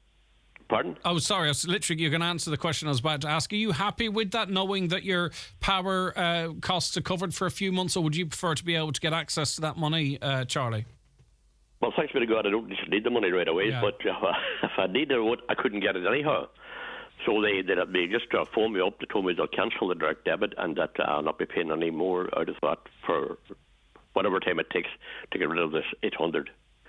So it's my own fault in a way, because I wasn't checking my bill, obviously. Like, I just direct debit, I never even thought about it. Yeah. But I'm sure there must be a lot more other people out there in the same bracket as myself. That's all. Oh, exactly. And others too that would probably could do with that €700 or €800 to go towards food and all, because, you know, we're not into... That's what I was thinking about, you know, that there are people who would dire states who would need that. Yeah, because this sounds like compulsory saving, and you don't need that. People want to be able to manage their finances themselves. Well, I mean, they were definitely taking the money out, and they shouldn't have been taking it out, obviously. But that's the way it was, and that you can't get it back apparently. And but people would probably need it. The people who were getting this money originally were in dire states because they couldn't pay for the electricity bills. And of course, I was trying to save a little bit too on cutting down on electricity, obviously. So I was quite surprised when I checked back how long my credit was, how long I had the credit. So it's worthwhile mentioning that other people out there may be in the same boat. Yeah. So I don't know whether they can get it back or not. Well, you see, they have your money, effectively. Yeah, that's right. They have your money. They have their money. And Charlie, have you checked your bills? What's your bills been like on average the last wee while? Oh God, I haven't got the thing in front of me now, unfortunately. But if I'd known that, I could have. No. I'm just wondering how many will you get 4 months out of the 800? I hope you do. Get us. Hopefully, I certainly will. Yeah, no doubt about that at all. You know, because as a matter of fact, it was well over 800 at one stage. Right. So it's been reduced a little bit already. You'll be all right for a sub, Charlie. If I get short, will you? Well, sure, I'll meet you some night out town. Yeah. All right, buy me a pint, and that'll do. How's that? Anyway, only people who may be interested in the whole thing, that's all. Of course. And it's very interesting. You've actually explained it all, and it makes a lot of sense. So I really appreciate you coming on and making that a little bit clearer for us, Charlie. Good man. Have a lovely day. Oh, okay, thank you. Bye. Bye, Charlie. Thank you very much indeed. Any similar stories there? 086 60 25,000. WhatsApps and texts to that number, or give us a call on 074 91 25,000. Right. I'll get to that next bit. I'm going to joined in now on the programme by Donald Kavanagh from the newsroom, because Northern Ireland's elections 2023. We're going to find out all about what's going on here. And Donald Kavanagh, of course, from the newsroom, and an election aficionado, as you would all know, joins us now to try and make some sense of it all. Donald? Yeah, we've been looking specifically, Greg, at the Derry City and Strabane District Council area, because obviously it's the one where we would have the biggest reach into in Northern Ireland. It's a council area that sort of takes in obviously the whole of Derry City, the whole of Strabane, and the surrounding areas as well, beyond City of Derry Airport, and then out towards Victoria Bridge, then out Castle Dergahy and out that direction as well. So it's a very big sort of council area. So we're going to take a bit of a focus on that one today. So before we get to that, what elections are taking place and when? It's on the 19th of May, and this is to determine really your councillors. This is the makeup of the local councils across Northern Ireland. It's not in any way linked to Stormont, so these are the councils that operate and continue to operate and will operate after this month as well. So there is a possibility of maybe assembly elections in the not too distant future, but we can park that to one side. This is local elections. That they've had them in England and they've had them in Scotland and Wales already. So it's the North's turn later on this month, and as you said, it's the 19th. That's the counting, isn't it? The voting's on the 18th. Oh, sorry, yes, you're right. No, yeah. that's my mistake. I always pay more attention to the count. Exactly, you're right. And I misled everyone. I'll misled. Right, okay, so just then into the wider context, I presume before we get into the nitty-gritty, we can only presume too the likes of the DUP will be watching very closely, because I presume what's been happening, as you say, these are people that continue to work, but presumably what's happening in the general political landscape may well be reflected somewhat in the local election. So it's an important, marker for the big parties? It is. I mean, and what's going to be important, for instance, you mentioned the DUP. One of the questions the DUP are going to be asking is, can we consolidate our support, or will we lose seats, for instance, to people like Jim McAllister's TUV, the Unionist Voice? Are we going to lose to the UUP, for instance? What will the verdict be on our stance in Stormont? And inevitably, some people will try to turn this into a referendum on Stormont. Now, the parties themselves will be at pains to stress that they're campaigning on local issues in local areas, and they're putting up the people they believe best in each district electoral area to do the job in that area, but inevitably it will be seen as a referendum. And where those votes go as well, because one can't presume that someone who's disenchanted with the DUP might go to the UUP if there's an option there, or from Sinn Féin to the SDLP, or between Sinn Féin and the DUP. I mean, you have other parties in there. Aim2 are in a couple of areas, which will be interesting to see how they fare. And Alliance is a good option for a lot of people who maybe want to get away from the sort of what people call the green and orange side of things. Alliance is one of the interesting ones, because if you look down, I've been looking at all the wards in Derry City and Strabane, and in the places where Alliance are gaining, Alliance the last time gained from the SDLP, and the Alliance gained from the DUP. So a lot of people looking for that middle ground will possibly look toward Alliance. You do have, obviously, changes within unionism, changes within nationalism, but it's never quite as simple. And Derry is always an interesting one, because Derry is seen as the last real political stronghold of the SDLP. And there's been an ongoing for the past number of years SDLP versus Sinn Féin. The SDLP had the Westminster seat in the form of Mark Durkan. That was taken by Alicia McCallion. Then Colm Eastwood of the SDLP took that back, and there was a very, very large post-mortem within Sinn Féin when they lost that seat, and that led to sort of sweeping changes across Sinn Féin and Derry.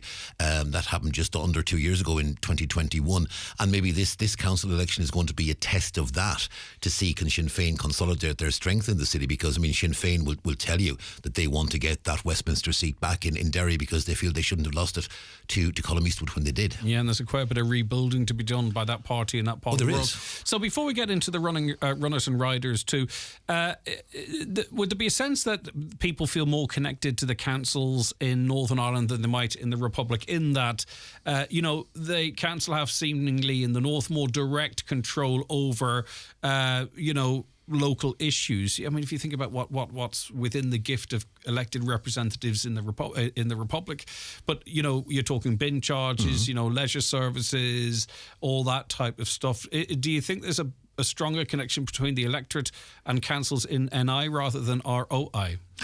It depends, Greg, because for instance, like in the ROI, for instance, councils have a say in things like planning, which they don't in Northern Ireland. Likewise, housing. All the council will be consulted on things like housing north of the border, but it's the housing executive who are going to make those decisions. So things like housing, things like planning, as you said, there's more council involvement south of the border. Now, as you said correctly, in terms of the refuse collection, in terms of recycling centres, there's a lot more direct council involvement in that. And there's also a lot more direct council involvement in things like running the leisure centres, whereas what tends to happen in the Republic, if you take, say, Aura in Letterkenny, it's owned by the council, but it's operated by a private company on behalf of the council. Again, on Grain and Theatre is owned by the council, but it's operated almost independently with its own board of directors, on which the council has representation, obviously. Yeah. But whereas the councils will have more direct involvement, where people will have a lot more sort of contact with the council is the council does set a rate, and the people pay that rate directly to the council. Now here we pay our property taxes, etc., to government, but you're actually paying a rate in Northern Ireland, and that rate is set by the council. Here there are commercial rates and water charges for businesses. In Northern Ireland, when the council sets a rate, it's a rate across the board. Yeah, but you actually know what you're getting for it, unlike the property tax. Okay, so shall we go through the various districts then? Yeah, Do you want to start with Derry City and Strabane District Council? As I said, I was looking specifically at Derry City and Strabane District Council. They have 7 district electoral areas, and the first one is Ballyarnet. We have 6 seats, 9 candidates. It takes in areas around about Coolmore, Shantallow, Carnhill, Gallia and Skeg. In 2019, at the last election, they returned 3 SDLP, 2 Sinn Féin and 1 Intu, and in that instance it was SDLP and Intu gaining and Sinn Féin and Independents losing. You now move on. If we stay in the city, we'll go to Foylside, which takes in Ballymcgrorty, Northland, Rosemount, Springtown. 2019, of the 5 seats, we had 2 SDLP, 1 Sinn Féin, 1 People Before Profit and 1 Independent. 8 candidates contesting this time. Again in Foylside, Sinn Féin losing, this time losing to People Before Profit. If you go to the Moor, which is Cregan, Brandywell, I mean really at the heart of Derry, you have 5 seats, 9 candidates this time. In 2019 you had 2 Sinn Féin, 1 SDLP, 1 People Before Profit and 1 Independent. Again in the Moor, that was a People Before Profit gain from Sinn Féin. You go then to Fawn, which is in the Waterside, 5 seats, 10 candidates this time, new buildings, Eglinton, Claudy, that area.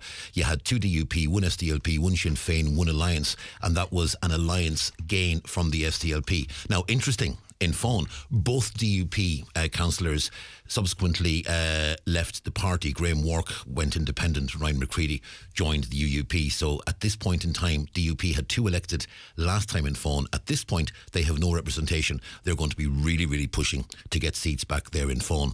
If you go to Sperrin, which is an interesting one, Sperrin takes in Strabane Town, takes in Plumbridge, Artigarvan, Dunnamana, 7 seats, 14 candidates. This is going to be a really, really tight one. In 2019, 2 Sinn Féin, 2 DUP, 2 Independent, 1 SDLP. Again in Sperrin, it was an independent gain from Sinn Féin. Go to the Waterside in Derry, you have 7 seats, 10 candidates. This is Drumahoe, Victoria, Caw, Ebrington, Liston-de-Galvin, that area directly across from the city side. 2019, 2 DUP, 2 SDLP, 1 Sinn Féin, 1 UUP, 1 Alliance. Again, an Alliance gain, but this time Alliance gaining from the UUP. Finally, go to Derg. You're talking Newton Stewart, Killeter, Sign Mills, Castlederg, Clady, that general area. In 2019, 2 Sinn Féin, 1 DUP, 1 UUP, 1 SDLP, and that was an SDLP gain from Sinn Féin. So you have this interesting situation at present where Sinn Féin and the SDLP are tied, 11 councillors each in Derry City and Strabane, and that's unique in Northern Ireland. DUP 5, Independent 5, UUP 3, Alliance 2, People Before Profit 2, Aontu 1. Certainly Aontu believe they can increase. Aontu do believe they can increase. They believe there is a tide of support for them. People Before Profit, you had Eamon McCann running the last time, obviously one of the absolute national centrepieces of People Before Profit, a very well-known man in the city, involved in the civil rights movement, right back involved in organising the march, which was interrupted by and is now characterised by Bloody Sunday. So Eamon McCann, very well known there. He resigned the seat subsequently. Will People Before Profit hold that seat, possibly gain? And you have this interesting tussle between, as we said, Sinn Féin and the SDLP in Derry. Now, the interesting thing is, if you go back to 2014, there were 16 Sinn Féin councillors, 10 SDLP councillors. So SDLP gained 1, Sinn Féin lost 6. But of those gains, most of the Sinn Féin losses were to people before profit, to independents and to people like that. So it's not necessarily Sinn Féin to the SDLP back to Sinn Féin again. It's a little bit more nuanced than that. More of that now than you might have historically. Okay, so it's the single transferable vote system. People vote one for their first preference, 2, 3, 4, and down the line as far as they wish to go. And you choose, your own electoral area, and that's the area within which you vote, obviously, Donald. Yeah, okay. It's the same. We have the electoral areas here, then they become municipal districts, and the DEAs north of the border is the same. So if you live in Castlederg, you'll vote for one set of candidates. If you live in Artigarvan, you'll vote for another set of candidates. If you live in the centre of Derry, you'll vote for another set of candidates. Now, another thing is that, and it was a bit controversial in Britain, well, sorry, actually, I believe it were England, where the Tories were decimated. You need photo ID to vote? In general, yes. Now, we know from our own experience here, in many cases, particularly in small local areas, the agents who are at the desk will be local community stalwarts who will know an awful lot of the people that are coming. So in many cases, people will know you by name. The advice always would be, bring photo ID, have it in your pocket. I always do. I rarely, if ever, have to actually take it out of my pocket, but I always have it in the pocket just to be on the safe side. Yeah, okay, and I think there might even be just an extra emphasis on that this time around, but I take your point. Okay. Right, we'll be continuing our coverage, obviously, of these elections. I think they're important on a number of levels, and we'll throw up interesting stories, Donald, as they always do. Voting takes place, as you corrected me on correctly, 18th of May. Then the voting, which we're more interested in, of course, on the 19th of May, the day after the election, and things should be settled relatively quickly, Donald, would you say? It will go into the weekend, I suspect. I suspect we will find ourselves. Inevitably, what will happen is it'll be, and we know it here, Greg, you've done enough of them as I have myself, and people will have heard them over the years. It'll start off slow, and then counts will start coming in thick and fast, and we'll start anticipating counts at about midday. They'll actually start arriving at about 3 or 4, and it'll go into that night, and probably the last few seats won't be decided until into Saturday, and possibly into Saturday afternoon, maybe even Sunday. But you'd certainly hope to have a very clear picture by mid-Saturday afternoon. Yeah, okay, and then obviously we'll see once the dust has settled what impact that has on the politics at a larger scale. Donald, for now, again, thank you very much indeed. Back with more shortly. Watch the show live now on YouTube, Facebook and at highlandradio.com. The 9 till noon show is brought to you by Letterkenny Credit Union. Digital loans now available. Apply online or via our app today and get your loan transferred directly to your current account. Why did I choose Ulster? I wanted a university who could give me the biggest possible future, but also the best possible time now. Somewhere I could make friends and have good crack, but also to set me up for the best job possible. I'm planning to take up one of the study abroad options, and then my big plan is to specialise in media law in LA. But for now, NI has one of the lowest student living costs in the UK. So, night markets, here I come. Learn why over 30,000 students choose Ulster at ulster.ac.uk/go north. Apply now for this September. Public Information Day on the preferred option for Nadunov Flood Relief Scheme will take place on Thursday the 11th of May in Miva Family Resource Centre from 4 p.m. until 8 p.m. This will be an opportunity for the public to view the option before it goes to the statutory planning process. Attendees will also be able to discuss the option in person with the project team and provide feedback. All are welcome and encouraged to come along anytime between 4 p.m. and 8 p.m. No appointment is necessary. With everyone looking to shrink their bill these days, Dunnes Stores gives you more ways to save with Double Savers. First, you'll save in the aisles when you fill your trolley with fantastic low prices across thousands of great products. Then you'll save again at the till with our 10 off 50 grocery vouchers. Shrink your bill today and get a trolley worth €54.66 for just €44.66. Double Savers from Dunnes Stores. Always better value. Terms and conditions apply. Voucher can be used in next grocery shop of €50 or more. Okay, more dumping for no reason whatsoever. Councillor Terry Crossan joins us on the programme now, and we're talking about this one particular area, but unfortunately other councillors have been having to highlight dumping in their area as well. Terry, thanks for taking the call. Good morning to you. You're welcome, Greg. Right, this is on the Carry Road. Is that how you pronounce it? In the Ickaheen Chapel area? the Kerry Road is a small road up in the vicinity of the Iskaheen Church, and this incident happened on Saturday afternoon. It happened in broad daylight. Clearly, they completely blocked the road with a number of bags. There were tires in it, and there were other odds and ends of, not very nice waste. Someone came along in a car, obviously was unable to get past, had to get out of the car and move the bags and tires into the side of the road to enable them and other traffic to pass by. It would make you wonder what's going on here, Terry. Is this because people have bagged it, right? There seems to be a mattress there and tyres there and a pillow, for crying out loud. Do you think someone has gathered this up around their house and drove up this road and dumped it? Or do you think some person out there has paid someone to take the rubbish away from them? Not an official outfit who wouldn't be at this crack, don't get me wrong, but someone who's pulled up with a van, gone up the road a bit and just chucked it out. I mean, if someone paid someone to remove this, it would be very important information if they could let people know, because this is just disgusting here. Yeah, absolutely, Greg. And, I don't know. It could be either or. In my eyes, it's just another episode of shameful disregard for the community and for the environment. And when you have the GA Club and other wee community groups out every weekend doing their own wee cleanups in their own areas, and then to get, activity like what has happened here at the weekend, it's an absolute downright disgrace. And anybody who comes on any of that should and has any information as to who is involved or what's involved or cars involved should make a report to either the Gardaí or to anybody, to me, to the Donegal County Council or whoever, but they should be exposed at every opportunity. Yeah, because they're crapping on the whole community. If people will excuse me for putting it in such a crude manner. This is a quiet rural road. It's a back road, sorry. It's not a quiet rural road because, a lot of people live up there. As you say, a car came across this, but others live in that area too. Fair play to the litter warden for coming out and getting shot of it. It's as I say, there's a lot of people live up there. Yeah, and when you mention the litter warden there, I have had occasions of incidents that have happened over weekends when you would imagine the council officers would be off air or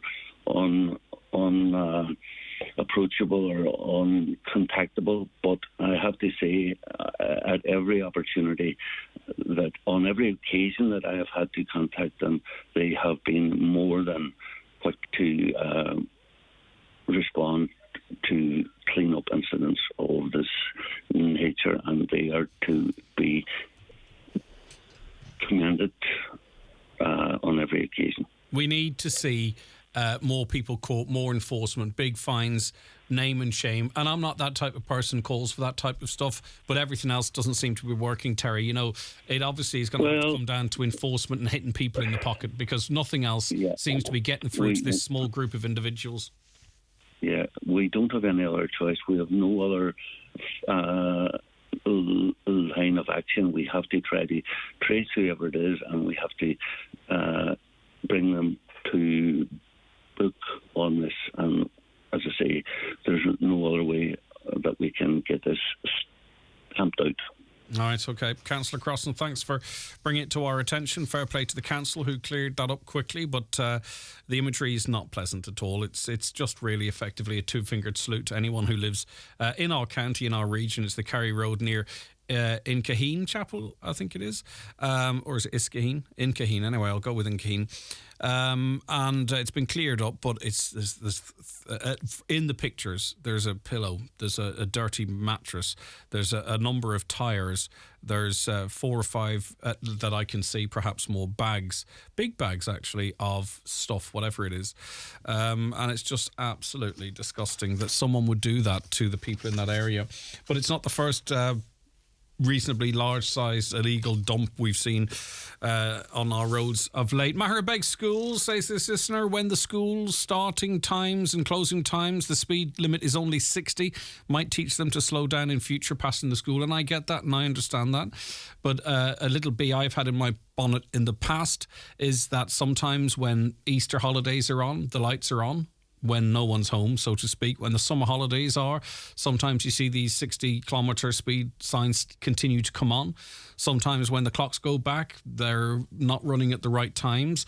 I think motorists deserve a fair crack of the whip as well to make sure the lights are on when they need to be on. But our listener is insisting that the lights weren't on.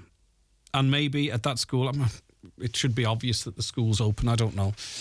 It's a tough one. It really is a tough one because I slow down outside. The two schools I'd pass, I'm not an angel, by the way, but the two schools I would pass would be Lurgy Brack and Lahey National School. And every single time, it seems, that I slow down to the 60, every car passes me, and you feel like an idiot sometimes slowing down because all the other cars fly past you. But anyway, a caller says, in relation to sport, the GAA schedule needs a full revamp and changed until later in the summer. We all like the long summer evenings going to matches on a Sunday only. Okay, more comments on that, by the way. We talk about everything here. Maybe we should talk a little bit more about sport. That's why it's great to have Brendan Devaney in, but maybe lots of you out there were watching the soccer. I'll call it the soccer to avoid any confusion. The boxing, there was big boxing on over in Mexico. Anything you just want to talk about, it doesn't just have to be the usual stuff. 086 60 25,000, WhatsApp and text to that number, or give us a call on 074 91 25,000. Right, Alan McMenamin joins us now. Alan, how are you getting on? Good afternoon, Greg. How are you? Or morning still, sorry. It is indeed. Normally it's me who gets my mornings and afternoons mixed up. Okay, you've been having your say on the parking in the Twin Towns. Do you think, what's your sense on the ground? You're a former election candidate yourself, involved in the community. Do you think what's going on at the moment is the best of a bad lot, or would you favour a longer grace period? Or what's your views generally? I don't want to put any words in your mouth either.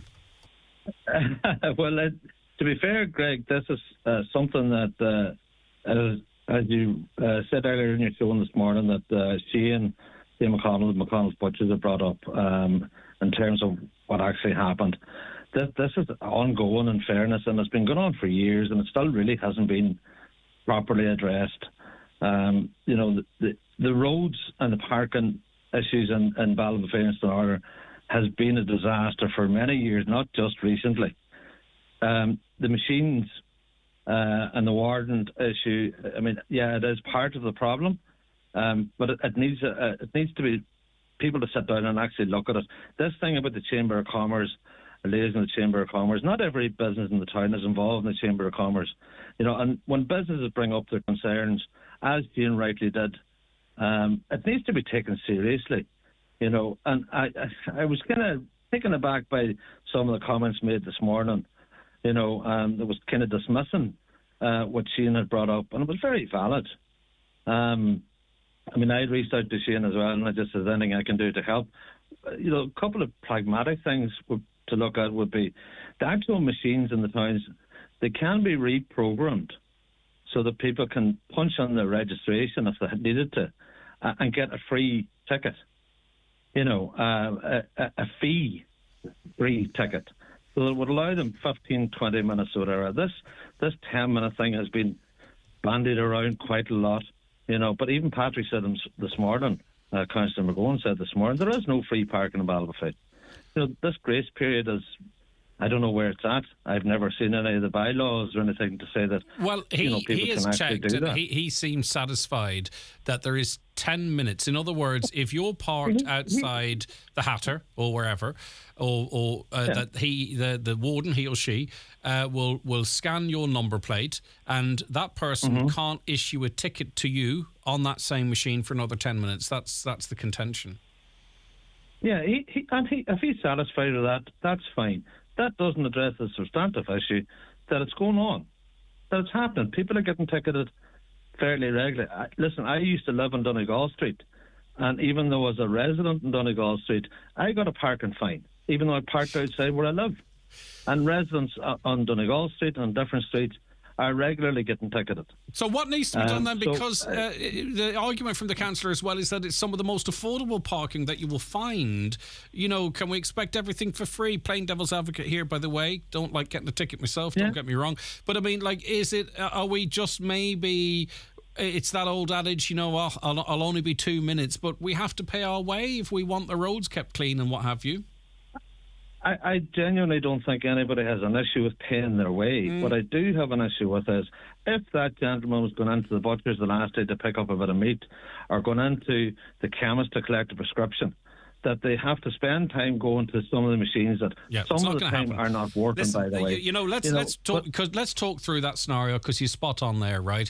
If there is a butcher shop or a chemist or something on the main street and I have to pull in, I don't know if I'll be out of there under 10 minutes, but I only have to pick up a few pork chops and a string of sausages, right?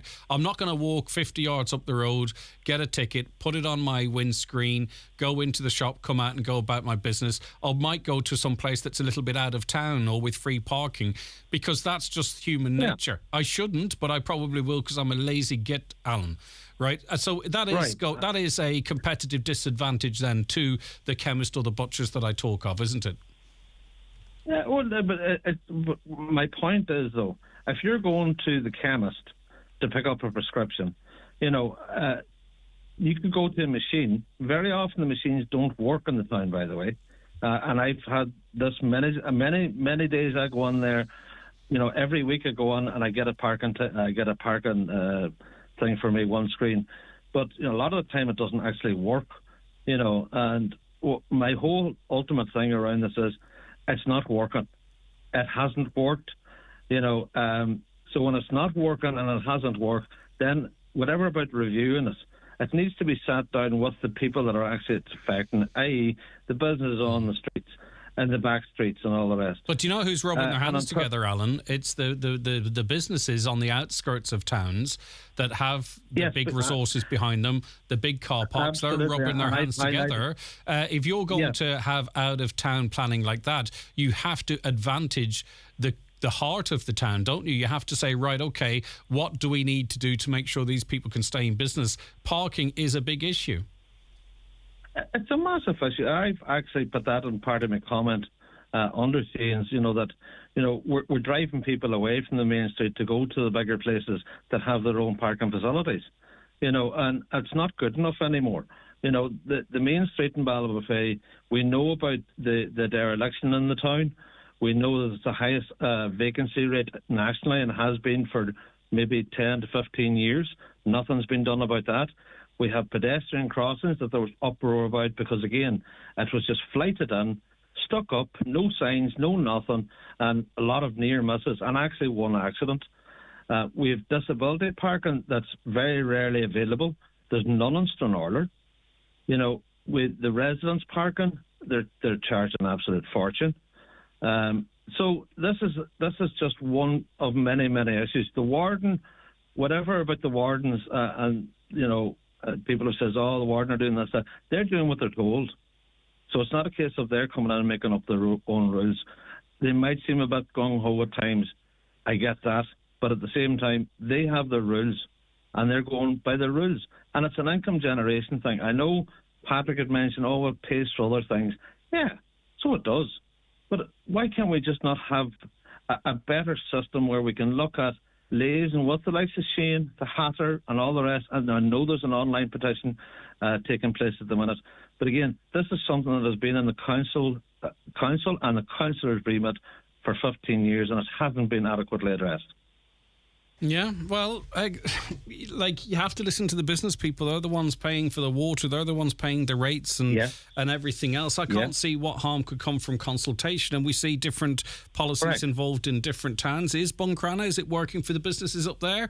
They've half an hour grace. Maybe 15 might be the sweet spot. But you just don't leave the status quo when it's clearly having an impact on people who are already struggling in this business environment. I mean, especially like a butcher's, right? I can't speak to their business model, but even just keeping everything chilled and cool, they're up against it, I'm sure, like all other businesses facing massive... All the businesses on the main street. Right. The top of the main street has been decimated for years now with derelict properties, vacant properties and all that. And that's part of the problem, is because people can't really get parking up there. And a thing too is the people of Letterkenny, right, they get all their services and there's half an hour free parking there. They get road sweepers, they get this, that and done.